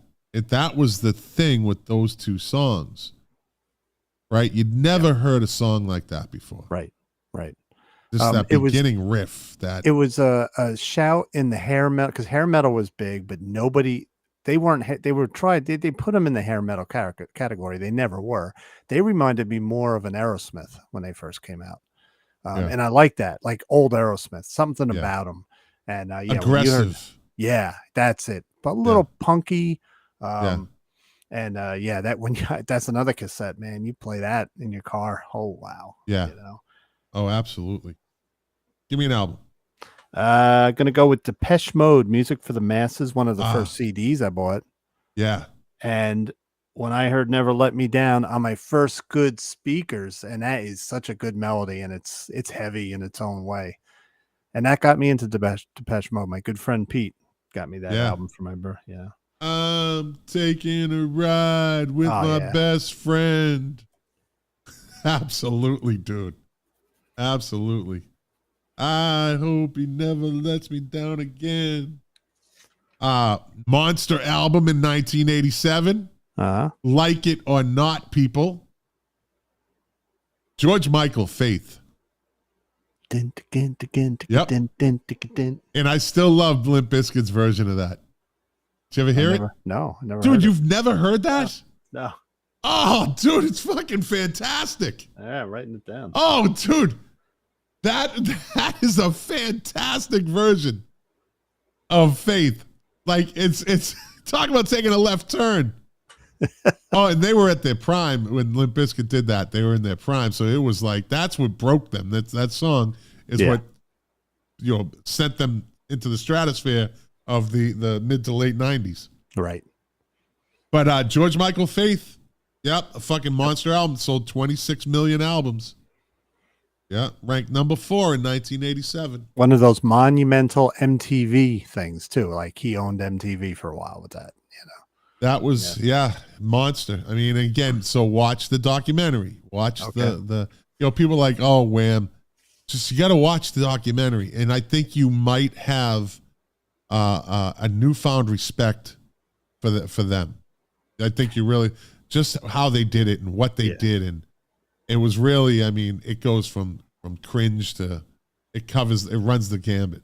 Hey, listen, Careless Whisper is a great song. I dare anyone to argue with me on that. I'll argue with that. Well, watch the documentary. You get a nice dose of where that came from. Okay. Yeah, absolutely. All right, give me one. I'm going to go with my favorite 80s Heart album, Bad Animals. That was another one. Just I fell in love with every song on it. I think that was their, they had bigger hits with the first album of the 80s, Heart, or not the first album, you know what I mean. But Bad Animals, man, great. Who will you run to? Heart. Heart, that's right. Yeah. Who will you run to? Great song. I played that in a high school. Last year in high school, I played in a covers band. Good stuff. I love Dan Wilson. Yeah, she took a beating in the 80s though. Yeah. She took a beating by the record company and her own band. I know. They had to hide her in videos and only headshots and, Then putting Nancy Wilson out there, making her the front person. Her out there, yeah. Def Leppard Hysteria came out in 1987. Yeah. So Monster 25 album. million. Monster album. And one of the first ones to, it was over 70 minutes, so it filled the CD up. They took advantage of that, you know? So, yeah. My favorite Def Leppard song is Animal. Good song. Yeah. And Great Photograph. Song. It might be a toss-up. Photograph is still a classic. When Hysteria first came out, it's not on that album, but the first single off Hysteria was Women, and they put the video on MTV, and I'm like, it sucks. I hated it. And then I heard Animal, and I was like, oh, now I know where we're going. That's good melodic hard rock. Great, great song. Good video, everything. All right, give me one. Gonna go with Tunnel of Love, Bruce Springsteen. That was another one of my early CDs. One of my favorite Bruce Springsteen albums. That song, Fat Man sitting on a little stool, takes the money from my hands while his eyes wander all over you. Yeah. I love that fucking song. Yep. Great lyrics. Some of his best lyrics, because some of his lyrics are fucking ridiculous. Like, they really are. A lot of Bruce Springsteen's lyrics are ridiculous. Well, you know, but when he comes out with good ones, he really comes out with good ones. You know, I'm a Springsteen fan, and I always talk to the Springsteen haters, you know, and I get that too, you know. Yeah. But there's a song on the album that really made me realize how good a lyricist he is, and it's called, and I want to get it wrong, I think it's called Walk Like a Man, that really the acoustic song on it. Just the lyrics in it are that hit me like, this guy can write a song, you know. Doesn't that have what is it? One step up and two steps back? Yeah. Right? Yep. He got criticism for that video because in the video he's in a strip bar drinking a beer, and because of Born in the USA, he had this big clean cut image, and a lot of people were like, what's he video? You gotta listen to the lyrics. He's just playing a guy, you know? Yeah. You gotta listen to the lyrics. Great. Yeah, that's probably Nebraska is my favorite album, but I think Tunnel of Love is right up there in my top 5 Springsteen songs. I can that list can jump around. Yeah, it depends on, for me, daily, you know. Sold 5,451,000 records. Not too bad. Not too bad. But then there was the monster in 1987. Although Michael Jackson was the monster, right? Yeah. But the other monster, the launching pad would be the Joshua Tree. U2. Yes, I mean, yes. It sold 25 million records, right? I just think it was more popular than Michael Jackson's Bad. I just think it had it was for a different. You can't compare the two, I guess. I'm trying, but I can't. Well, I look at it this way. Thriller was the big album, right? No, Bad. No, what I'm saying is he had Thriller. He was on top of the world. Yeah. The follow-up is there's always going to be people that kind of poo-poo it. Like, oh, it's not as good, you know? And there were people that said that when Bad came out. Whereas U2 were on the upswing, you know? Like, we knew U2 in the early 80s, but a lot of people didn't, you know? Yeah. So I think for that reason, it is a bigger album in many ways, I think. Did I ever tell you the story that I had Bono on my shoulders? Did I ever tell you that story? Yeah, you had the dice on his dice on your back of your neck. Yeah, I know. Hey, Perry Denovich, the AI himself. He as we always say, he grew up from a bot to an AI. He's advanced now. Hi, Perry. Yeah.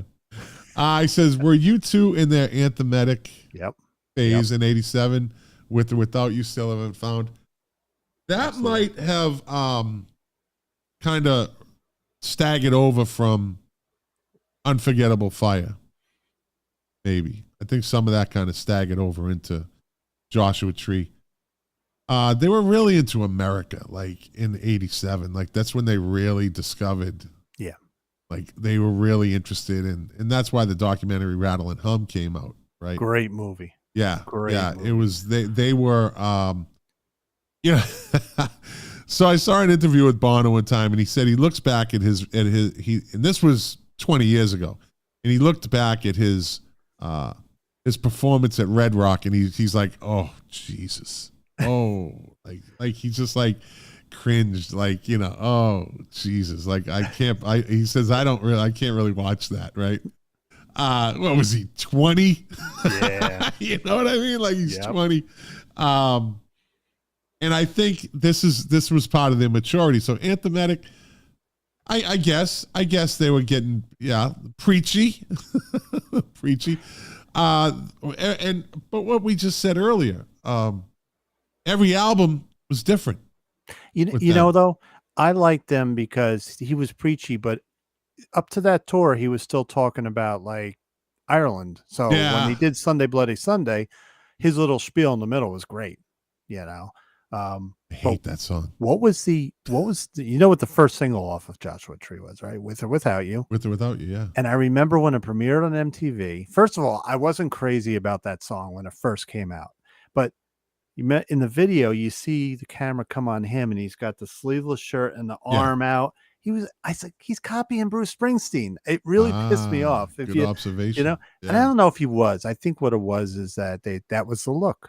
That was what you did. You had the denim. You had the sleeveless shirt. Well, he had the leather vest on, right? Oh yeah, but did he have the wife beater on, or was that at first he had the T-shirt or something? Is that in that video? I think if I remember, I could be wrong. I think it might have been leather. Yeah, because he wore that through the whole Joshua Tree tour.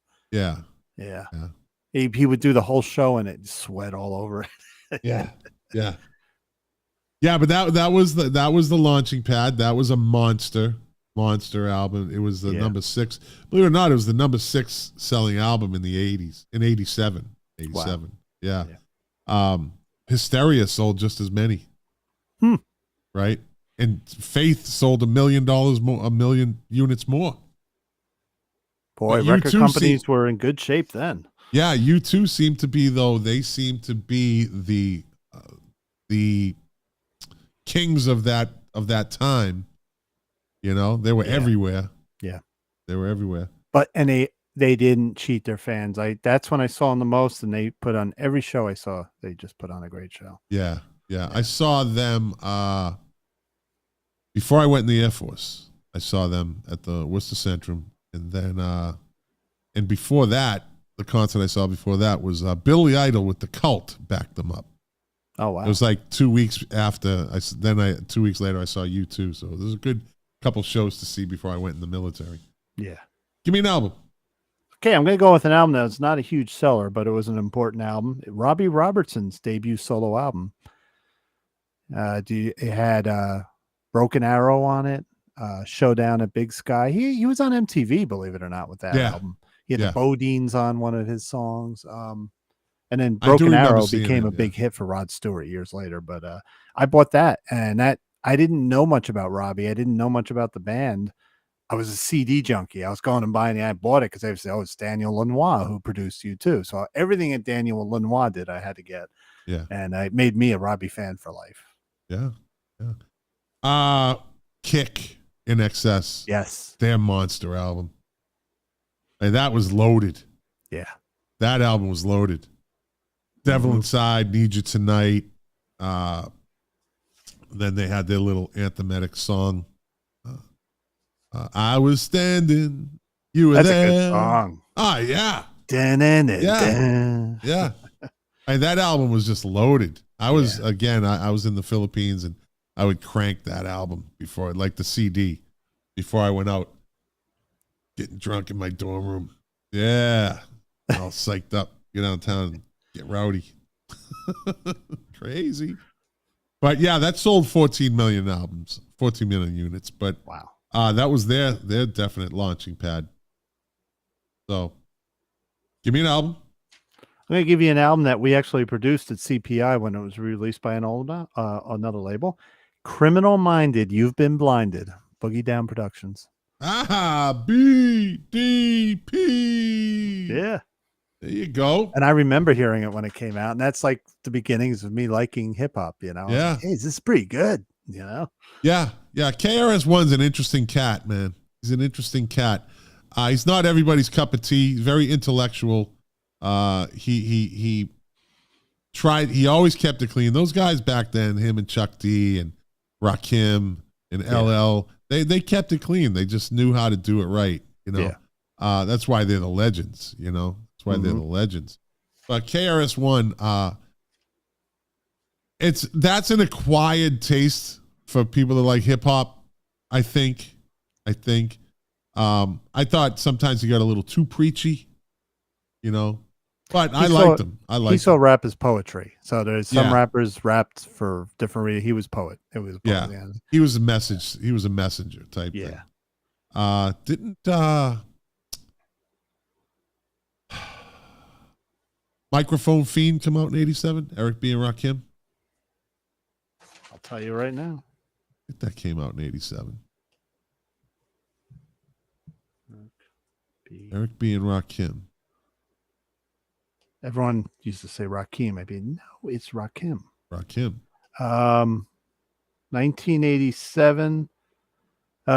Paid in Full. Paid in Full. That's what it is. Yeah. Yeah. Microphone Fiend is on Paid in Full. Yeah. Okay. Their first That's the album where they're sitting they're sitting in their backs to the camera, and he's got they got the jackets on. No, that's the next one. Follow the leader. That's Follow the Leader. Yeah. So Paid in Full is when they're looking at the camera. With the money in the background. The money in the background. Yeah. Two great. I mean, fucking two of the greatest hip hop albums ever produced. Right there. Those two. And that's back when hip hop did not have fancy budgets. It was all, very. It was all these DJs did some really due diligence back then. No machines. Cut these albums and loop these songs. There was no machines. These dudes did some work. That's why they got all the credit. The DJ was big back then. In the 90s is when the rapper really kind of took off. Yeah. But the DJs were everything. That's why it was DJ Jazzy Jeff and the Fresh Prince. Yep. These guys, they put in the work. And they just this guy was just a singer. Yeah. You know what I mean? 1987. Still in the night, still in the night, still in the night. Right? Whitesnake's debut, right? Hey, Perry's going to hate to hear this, but I love that fucking album when it came out. I was hungry for anything that sounded like Zeppelin. So when that song came out, I'm like, oh, he's got the violin bow and all that. Now, I'll tell you what, really, the songs were great. The songs were great, no doubt, for the time. And I still listen to them. I still listen to those songs, right? But Tawny Katan in the videos got more attention or brought more attention to those songs than they might have gotten if she wasn't in the video. Yeah. Now, that lady was beautiful. I've always loved women with like a nice fucking thick head of hair. Mm-hmm. Just like thick hair, And she had it. She had that auburn hair, but she was fucking crazier than a sprayed roach, buddy. Really? Oh, she's crazy. Well, when her and Coverdale got married, I read that in Rolling Stone. And I said, this will last a month. I think it lasted 6 months. But. And then she married the baseball player, played for the California Angels when they were the Angels. Thinking he was like an abused spouse. She was crazier than a sprayed roach, buddy. Yeah. God rest her soul. She died, I think, right? Yeah, not long ago. Yeah. But she didn't age well either. She didn't. She did not age gracefully. Well, if she looked a little rough. She was known to party a lot. Yeah. And that doesn't help you age gracefully. No, it doesn't. She's a smoker, I heard. That's bad, Yeah. All right, give me another one. I'm going to go hair metal. I'm going to go with one of the first CDs also there is Pride by White Lion. That had Wait.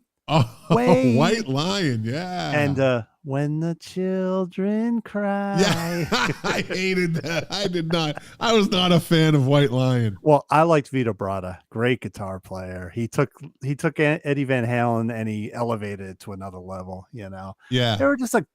They were a bunch of guys from Brooklyn, except for the singer. He's from Sweden. But I like that whole story. They came from Brooklyn. They practiced in the basement of L'Amour's, that big club, Yeah. And they got their they got their deal with Atlantic. Good for them, but it fizzled, Good album, though. Yeah. Well, this was part of the second I won't say incarnation, the second, the revival stage of Aerosmith with Permanent Vacation. Yes. Right? Boy, was a little bit of a monster in its own. Yeah. Yeah. Right? They had that was the beginning of the train, the Aerosmith train, that they were just on the charts in MTV for how long, And look what happened when they got writers, right? Just imagine that. That's when they started having writers come in. Yep. And you could almost say Left Turn. Yeah. because they kind of went popish. They went light. Oh yeah. They didn't really have that heavy Aerosmith sound. They had the voice, Steven Tyler's voice, and they had their riffs, but there was a definite change in their style. Yeah. They saw the money. Number one, they saw the fucking money.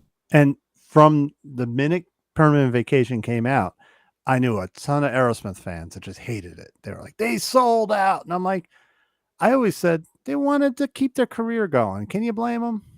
You know? Yeah. No, you can't blame them. And they put out good music for the time. I kind of got sick of that stuff after a while. Yeah, me too. I don't think longevity-wise for me, it just doesn't work. But Janie's Got a Gun is probably one of those songs that I still listen to if it comes on. My favorite album from that phase was Pump. Pump was a good album. Yeah. Yep. I love later on. This was much later on than '87, but Jaded is another one of their songs that I like from their second incarnation or the second. Mm-hmm. I love this story right here from Perry Dedovich, the AI. He says, and I will always be thankful to Perry Dedovich, the AI, for introducing Mark and Lou and Tom when he was in the picture to the music. Oh, look at that! Is that a Freudian slip? Am I jealous? Am I secretly jealous of Perry? The Milk Crates and Relish. The Milk Crates and Turntable show. The Milk Crates and Relish show. Is that what this is? I have Milk Crates and Relish. Milk Crates full of relish. Is that podcast? It's a mashup. No, Perry was. I will always be thankful and indebted in a sense to introducing Mark and Lou because they have. By the way, you guys get rave reviews from my friends and the people that listen to the podcast. I've also heard people have said, "Don't let Mark do the show for too long."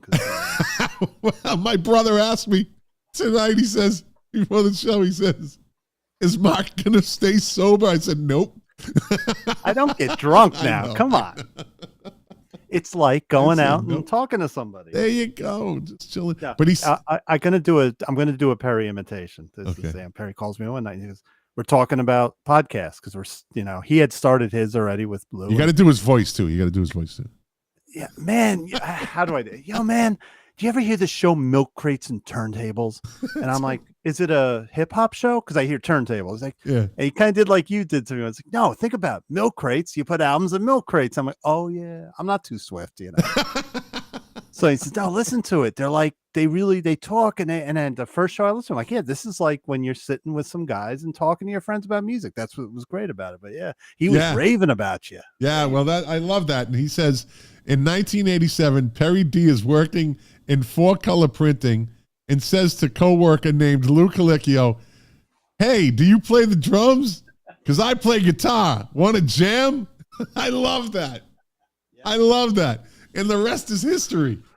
Yep. And the rest is history. And they made some great music together. I'm hearing a lot of it for the first time with these radio shows we do. They have made some really good stuff. Look at me and Perry. We were both printers at one time in the 80s. And now I am. Now you're a printer. Look at that. See? You guys are real printers. I'm just I was the printer back in like in 80, 83, like some OG printer over here, buddy. Thank you. Thank you. Let's see. Let me throw out another one. Nothing Like the Sun from Sting. That was one of mine. Yeah. Yep, that came out in 87. Sting had a nice, solid kind of run after he left the Police. Yeah. A consistent, kind of. He reinvented himself a few times. Soul Cages. He kind of got stagnant and he put out Soul Cages, which to this day is one of my favorite albums. It is a sleeper, but yeah, he knows how to do it.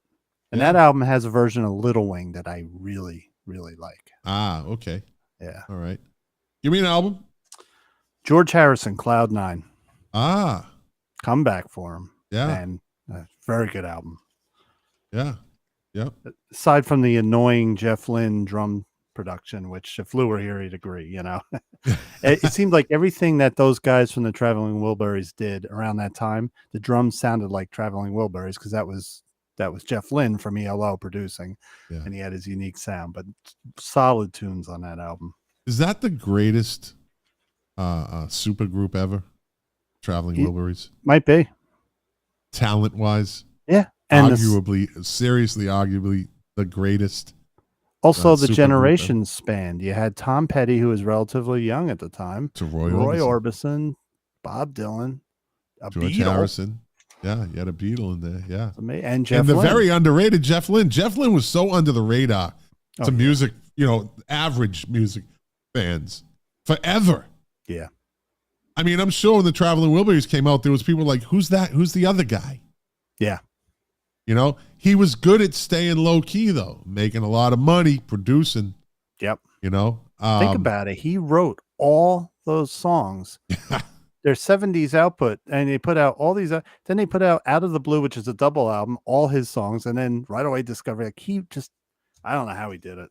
It's amazing. The guy is so, again, under the radar. Maybe he doesn't care. I'm sure he doesn't care, but never gets the credit that he really deserves. Right. I think the fact that he got to work with a Beatle and many Beatles, because, he worked with all of them. The surviving ones and stuff. He's just worked with a lot of people that I think he knows he got his due. Yeah.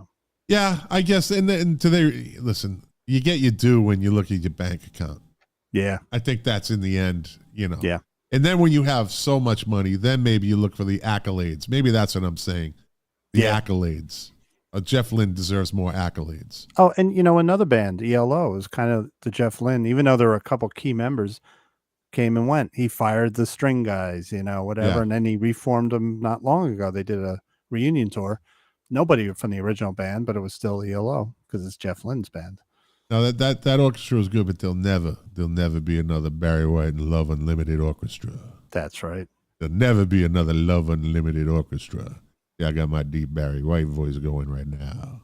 That's pretty good. Yeah, that's pretty good. Look at that. I could probably sing like that too.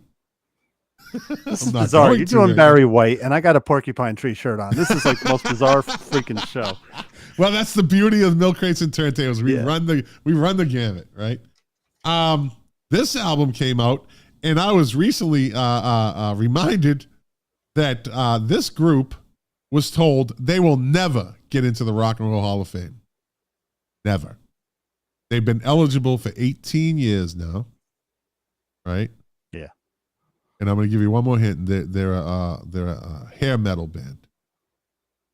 So a hair metal band been eligible for 18 years. We're told they will never be put into the Rock and Roll Hall of Fame. Mötley Crüe. Yep. Oh, the album I don't like. Girls, Girls, Girls. Yeah, wasn't a fan of it. They got too poppy. Or I don't know. Yeah. That was a huge album, though. Huge album. For them, 4,200,000. That's big. Sold for them, yeah, for a hair metal band. Actually, and when I hear Mötley Crüe fans talk, they said that was kind of like righting the ship because the Theater of Pain, even though it was big, a lot of the fans didn't like it. They said it was too commercial. Yeah. So they put out Girls, Girls, Girls, kind of, back to my album from them is Dr. Feelgood. Dr. Feelgood. Yep, absolutely. Yeah. Yep. Every group has that album. Yeah.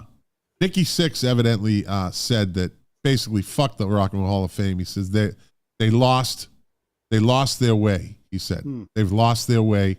They're too and he even said, and I've said this, and Jack's like, whoa. They're agenda driven now. They lost the whole thing about writers and talent, and it's all. He said it's all blurry now. Like what's that? Do you remember way back? When they first started the Rock and Roll Hall of Fame?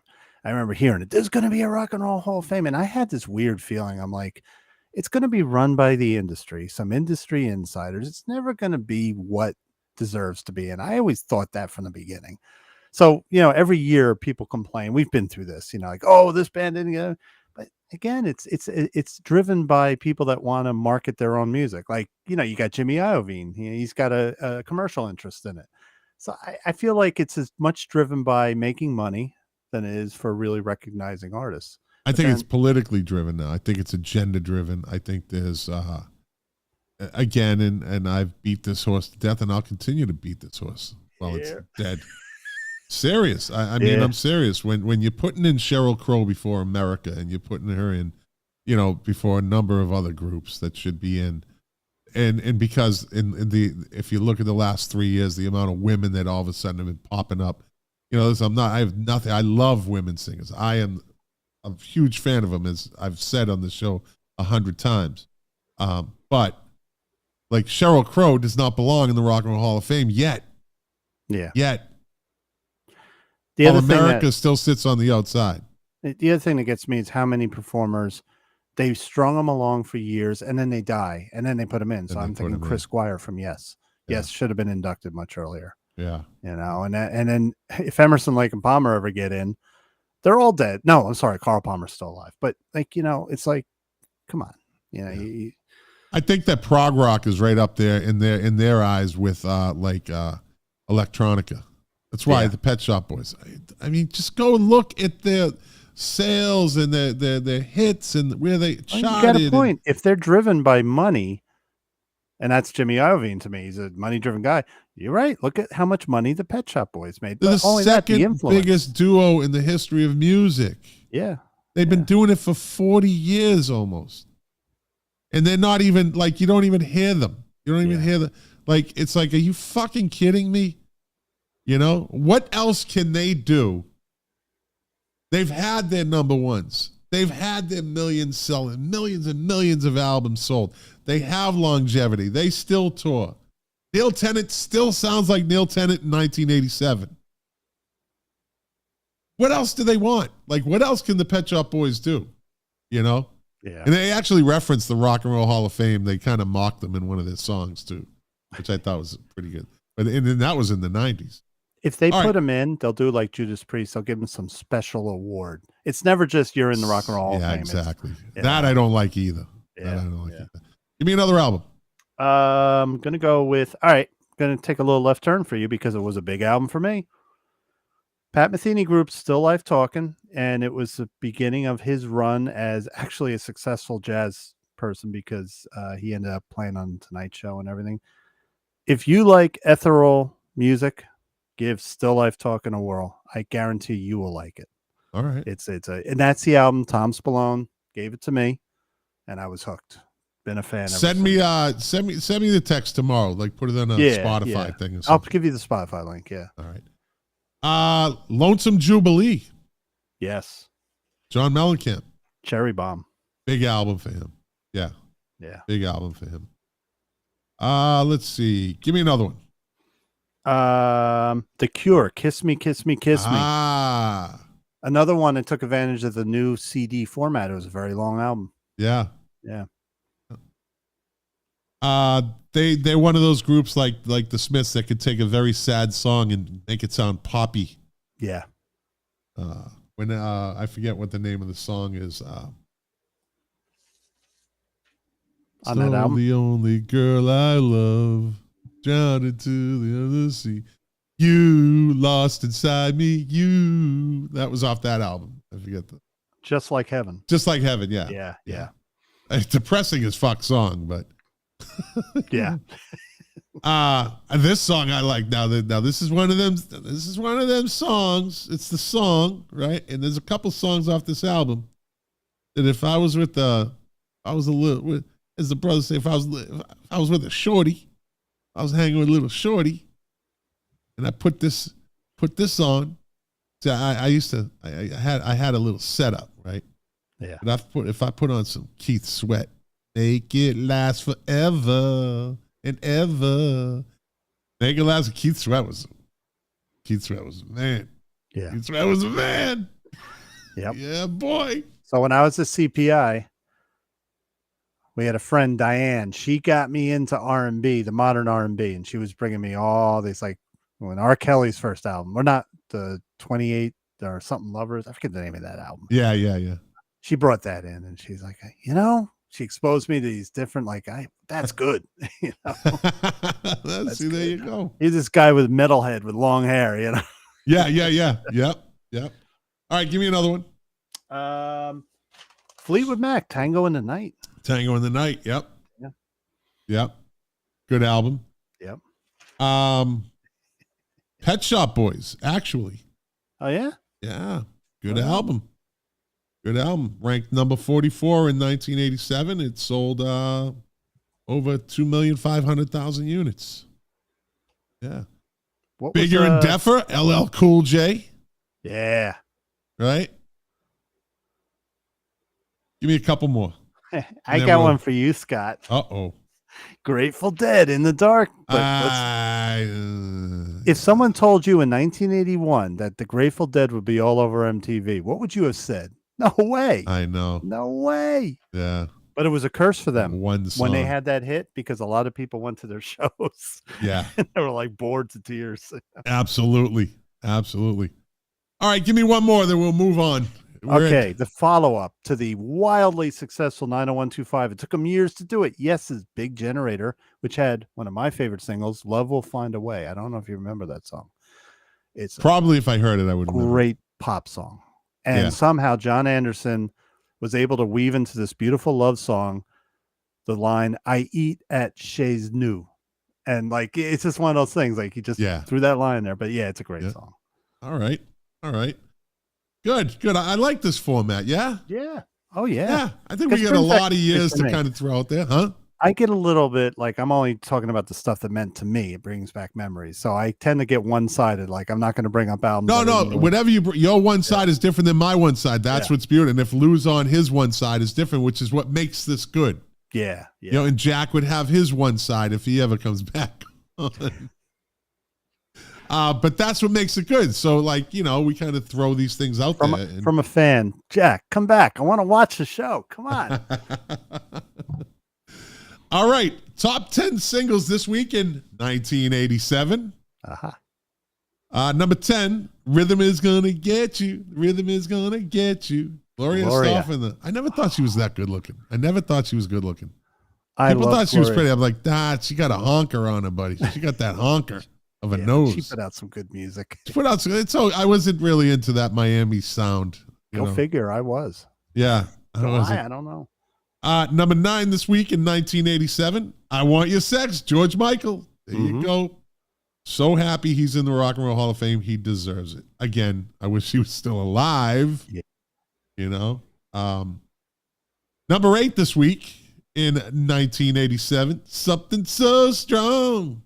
Oh, my God. Yeah. That was their follow-up to Don't Dream It's Over, right? Yep.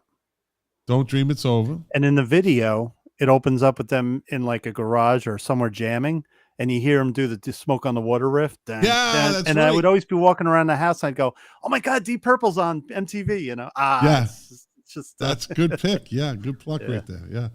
Number 7 this week in 1987, I still haven't found what I'm looking for. Anthematic as Perry the AI. Good video where he's walking around Las Vegas. Video. Yep. Number 6 this week in 1987, the remake of Gonna Take You to Funky Town by Pseudo Echo. I don't remember. Pseudo Echo, yeah. Yeah, they did a remake. Dun, dun, dun, dun, dun, dun, dun, dun, dun, dun. Number 5 this week in 1987, Point of No Return by Expose. Not Kansas? Sorry, Prague guy. You know. Expose did a cover of that song. You didn't hear it? Yeah, you didn't hear it? What? Where were you? She says she needs you. Number 4 this week in 1987, Don't Disturb This Groove by The System. Number 3 this week in 1987, I Want to Dance with Somebody by the then beautiful Whitney Houston. Number 2 this week in 1987, Shakedown by Bob Seger. And number 1 this week in 1987, Alone by Heart. There you go. Bad Animals. Yeah. They were number 1 the week before also. Oh, her vocal on that song is just fantastic. Yeah. Top 10 albums this week in 1987. Number 10, Poison. Look What the Cat Dragged In. Number 9 this week in the album charts in 1987, Lisa and Cult Jam, Spanish Fly. Number 8 this week on the album charts in 1987, Bon Jovi, Slippery When Wet. Never was a Bon Jovi fan. Never. No, now he looks like an old lesbian. But anyways, number 7 this week in Who 19... smokes? Yeah, let's smoke. Number 7 this week in 1987, LL Cool J, Bigger and Deafer. Number 6 this week in 1987 on the album charts, Kenny G, Duotones. Oh, Lord. I hate Kenny G. Yeah. Yeah. You know where I got that from? Krusty the Clown. I thought you were doing Lurch. I love that. No, his is. It's a little deeper. I like the Krusty. Number 5 this week in 1987 on the album charts. I'll do this for you, Mark. Mötley Crüe, Girls, Girls, Girls. Number 4 this week in 1987 on the album charts. Heart, Bad Animals. There you go. Number 3 this week on the album charts in 1987. Whitesnake, debut album. See, we've already covered, but we didn't know where they were ranked. Actually, not their debut, just their self-titled. The self-titled. I'm sorry. Yeah, self-titled. yeah. They were around for a little while. Yeah. Whoa. See, Come there you on, go. Scott. Yeah. Come on. You idiot. Come on. Did you really think that blah, blah, blah? I don't miss that, by the way. Oh, I don't It's miss good to any know. of it. I don't miss any of that stuff. I got a good bone up for next week. Well, you know what you should bone up on your background and your lighting, because last week Lou was in Paris. So I got you're my a big Porcupine disappointment Tree this shit week. and my Keith Emerson autograph behind me. But there's no lighting. Your lighting is all I off. couldn't You need do a it. soft I tried, lighting. yeah. Oh, here we go. It's the show is over. That's a little while now. That Keith Emerson thing is just a big white blur. So yeah, turn it off. Now it's a dark blur. Number 2 this week on the album charts in 1987, The Joshua Tree. And number 1, you look like, what do you look like? You look like you're on a news channel. Like, hey, Jim, I'm outside the bank right now, and here come the bank robbers. They got hostages, Jim. They got hostages. It's going to be a really big storm. I see snow coming down. Meanwhile, someone's walking behind them. You got to put some pancake on that white face of yours. I don't have the foundation that Lou used. Got to put the foundation. And number 1 this week on the album charts in 1987, Whitney Houston. Whitney.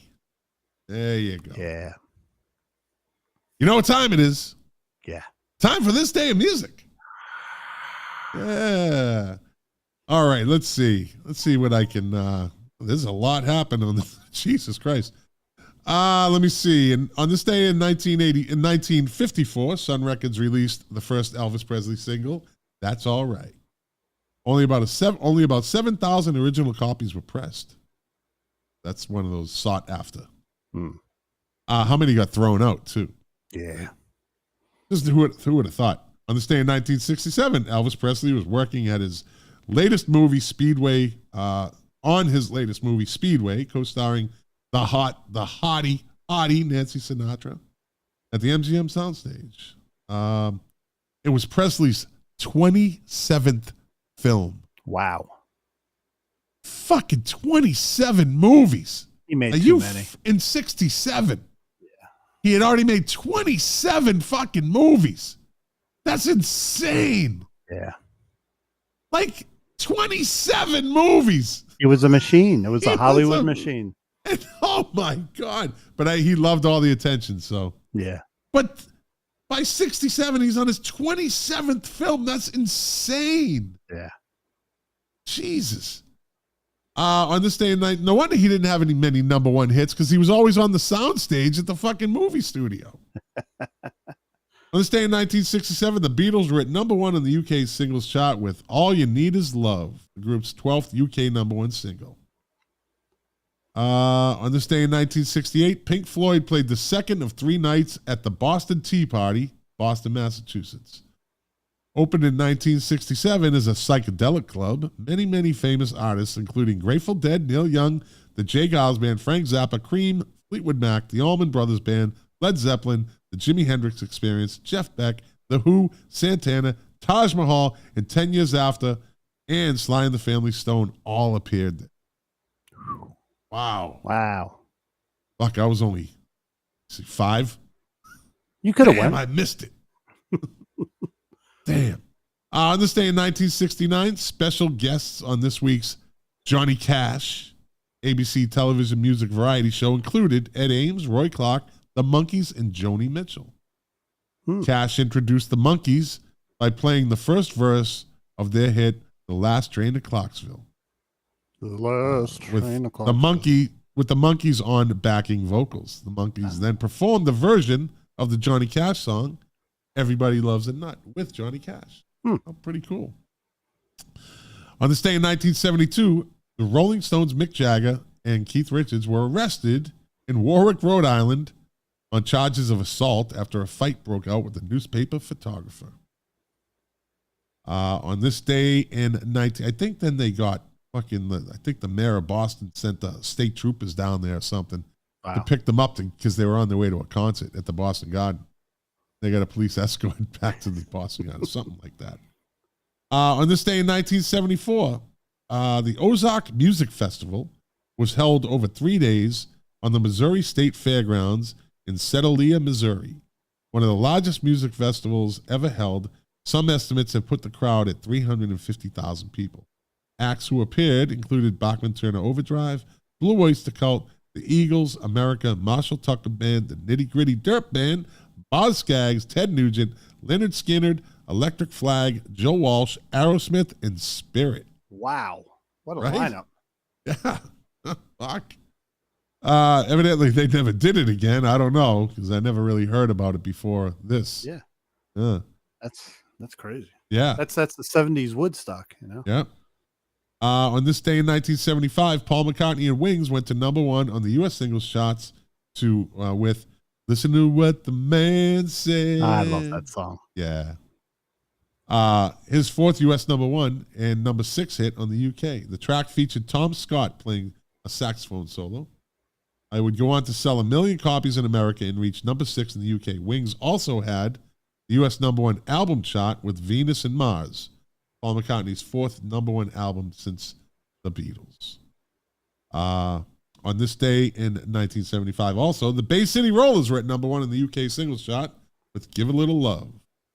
On this day also in 1975, on his Natty Dread tour, Bob Marley and the Wailers appeared at the Lyceum Theatre in London.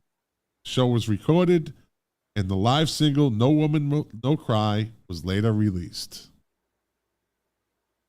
Speaking of, I guess, Whitesnake and a little bit of Deep Purple earlier. On this day in 1976, Deep Purple split up at the end of the UK tour.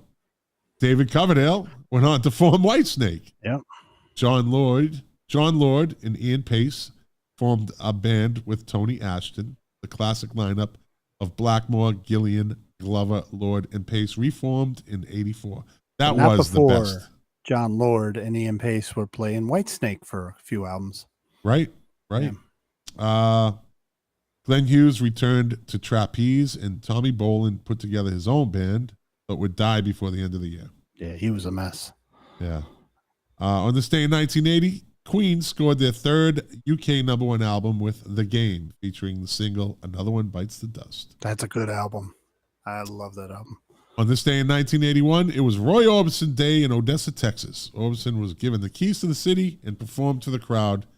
The first time in Odessa in 15 years. Then he went to use the keys and he couldn't find the hole because he lost his glasses.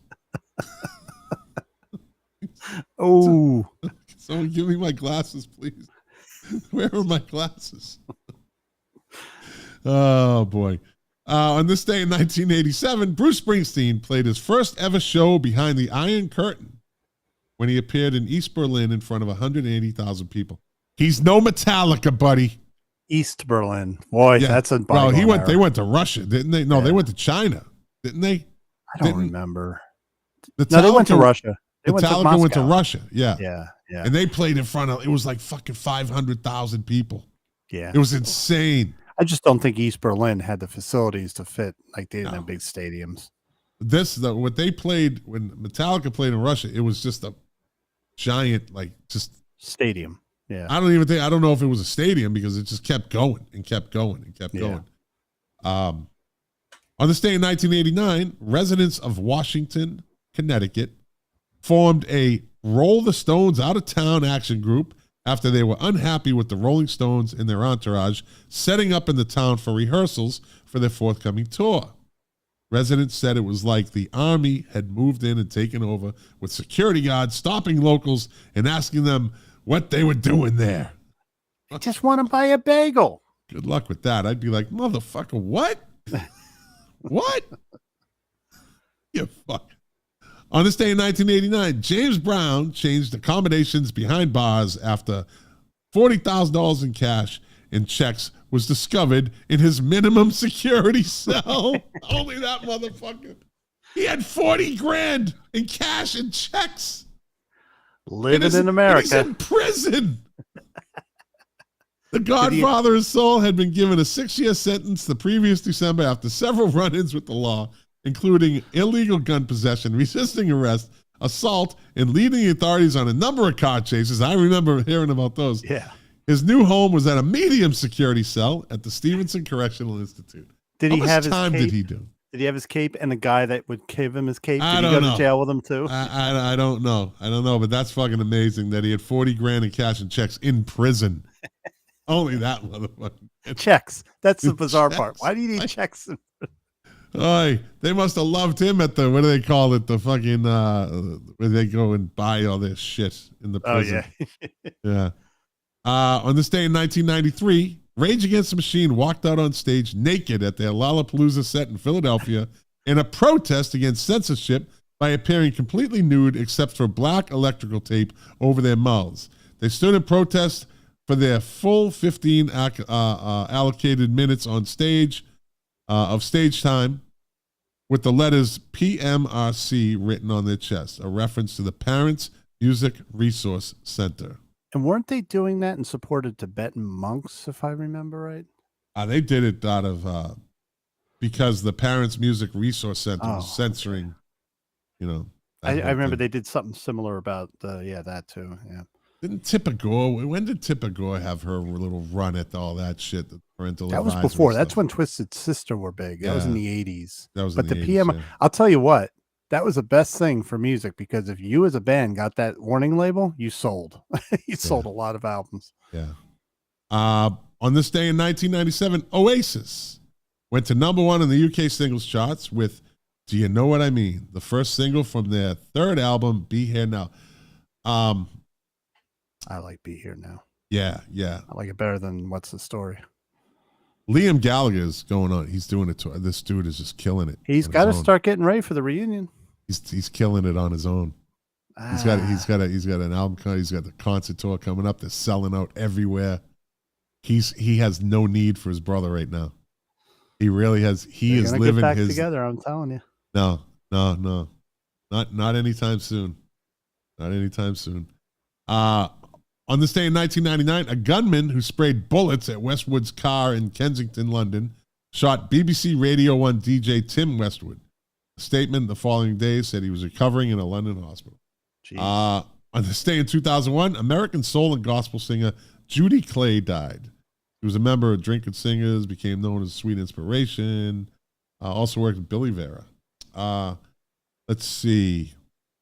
On this day in 2001, Wu-Tang Clan rapper ODB, Old Dirty, Russell Jones, a.k.a. Big Baby Jesus, a.k.a. Dirt McGirt, was sentenced to spend between 2 and 4 years behind bars after being found guilty of drug possession. He was arrested in July 1999 when police found cocaine and marijuana in his car after he was pulled over for driving through a red light. The rapper was later sent to a Los Angeles rehab center, but went on to run from the authorities till October, I guess. On this day in 2005, James Blunt was number 1 in the UK singles with You're Beautiful. Beautiful. Hey, what happened to him? I don't know. Yeah. On this day in 2010, Ozzy Osbourne and his former Black Sabbath bandmate Tony Iommi settled a long-running legal dispute over the use of the group's name. Ozzy had filed suit against the guitarist in May of last year, which would be 2009, accusing Iommi of falsely proclaiming to be the sole owner of the Black Sabbath name by lodging an application. By this time, Ozzy had a lot of money. By lodging an application with the U.S. Patent and Trademark Office. I don't want to sue him, Sharon. Just sign the papers, Ozzy. It was all her. The pair released a joint statement confirming they have settled the dispute amicably. On this day in 2014, Ed Sheeran, I don't care. On this day in 2017, a U.S. judge halted an auction of personal items of Madonna after she said her privacy was violated. Madonna's underwear, a checkbook, a hairbrush, photos, and a breakup letter from the late rapper Tupac Shakur. I didn't even know they were a thing. Jesus. She's a hooah. The comb has the brush has DNA. Jesus. But you know, so does the blue dress. Yeah. Had been among the scheduled lots. The singer said her possessions had been stolen by a former friend. On this day in 2018, New York State declared Billy Joel Day. Enough of that. Let me see. A day after he became the first artist to appear 100 times at Madison Square Garden. During the landmark show, Joel was joined on stage by Bruce Springsteen for 10th Avenue Freeze Out and Born to Run.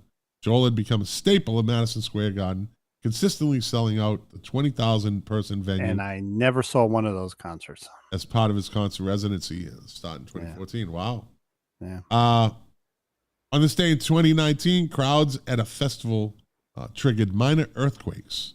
The biggest tremors were recorded during a headline set by indie band Two Doors Cinema Club at Tramlines Festival in Sheffield, England. Manic Street Preachers, Louis Capaldi, and Niles Rodgers and Chic were also on the bill. They caused a minor earthquake? Evidently. Wow. Yeah. Let's see. On this day in 2020, American singer-songwriter, multi-instrumentalist, and recording engineer Emmett Rhodes died at age 70. He was a member of the Palace Guard, a group's drummer, before joining the merry-go-round as a multi-instrumentalist. Okay. And on this day in 2022, Queen made UK chart history when they became the first act ever to reach 7 million UK chart sales of an album with their 1981 Greatest Hits album. The official best-selling album of all time in the UK. The record includes such classics as We Will Rock You, Don't Stop Me Now, and Bohemian Rhapsody. The record also recently celebrated its 1,000th week on the official album chart, with Queen becoming the first British act to ever achieve this landmark milestone. And finally, born on this day, let's go backwards. Born on this day in 1931, Thomas Allen, Papa D, percussionist with American funk band War. Their album, The World is a Ghetto, was a best-selling U.S. album of 73. Allen died of a heart attack while performing on stage on August 30th, 1988. I guess if you're going to go, that's where you go. Let's see. Born on this day, Phillips. Commander Cody, George Frey, piano vocalist, Commander Cody, and his Lost Planet Airmen, country rock group. He died September 26th, 2021. Born on this day in 1946, Alan Gorey, bassist from the Scottish funk and R&B group Average White Band. A lot of people don't know this Scottish. Yeah. Born on this day in 1947, Keith Godshow. Yep. Do you mind? You want to finish keyboardist of the Grateful Dead? Yeah. Probably my least favorite. He replaced Pigpen, and he was in turn replaced by Brett Midland for their soaring 80s stadium shows. Yeah. He was a keyboardist from 71 to 79. Godshow sustained massive head injuries after being involved in a car crash while being driven home on his birthday. He died 4 days later on July 23rd, 1979, age 32. His wife sang with the band, too. Very good. Born in the state in 1947, Brian May, guitarist from Queen. Born in the state in 1947, Bernie Leadon. Yeah. Bernie Leadon. Guitar, the Eagles. Quit the band in 76. He was best. Womp, womp, womp, womp. Born on this day in 1952, Alan Collins. The late, great Alan Collins. Guitarist from the southern rock band Lynyrd Skynyrd. He died on January 23rd, 1990 from chronic pneumonia. Yeah. A complication of paralysis. Yep. See that he was Collins was behind the wheel in a car accident in 1986 that killed his girlfriend, left him paralyzed from the waist down. Born in this day in 1960, Kevin Haskins from English post-punk band Bauhaus. Born on this day in 1969. Sorry, I got a fruit fly flying around me. Okay. Let me see. That's about it. Nobody else of any significance.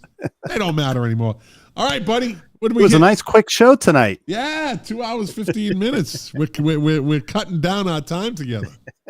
Last time we did it was 2 hours and 30 minutes. Yeah. Cut 15 minutes off. We're getting good at this. Getting good as usual, my friend. Thank you. Thank you for having me. I appreciate your time. Always an appreciate honor. your knowledge. I appreciate your humor. I appreciate your effort. I appreciate, again, your time. Always a pleasure, my friend. And for the audience, well, thank you for listening. If you like it, share it. If you didn't like it, thanks for listening this long. I get that from a guy on, I listen to all these, I watch these YouTube channels, this guy, Nerdrotic. I follow all these nerds, pop culture nerds. Uh-huh. I love, he says that at the end of the show. He goes, if you like it, share it. If you don't, well, thanks for listening this long. I thought that was a great thing to say. Moron. Yeah.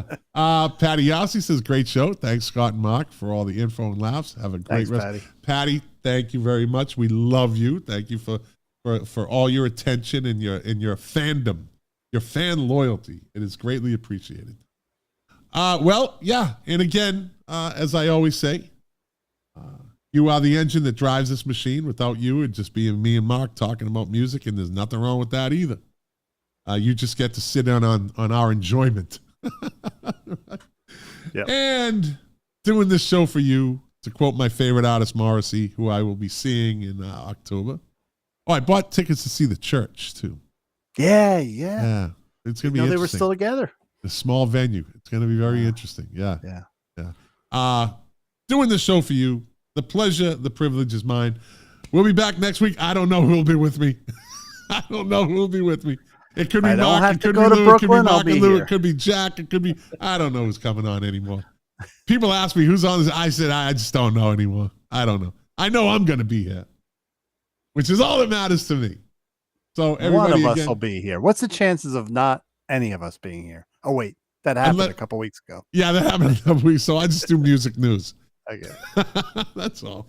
And my wife gets an extra hour with me because I'll only go an hour. But all right, buddy, I'll be talking to you this week. I'm sure we'll be texting tomorrow. And everybody, again, thank you for watching. Thank you for listening. We'll be back next week with, I don't know, what year? Pick a year. What's a good year, Mark? I'm going to go with, how about 1979? Have you done that? Let's do next year. Next week, we'll be talking about 1979. As they say in England, that's massive. Yeah. We're going to run out of years, but that's okay. We'll find something else to talk about. But we're going to run with this one for a while. Yeah. And some other subject that gets thrown in. I think we covered 5 to 7. All right, I got to go.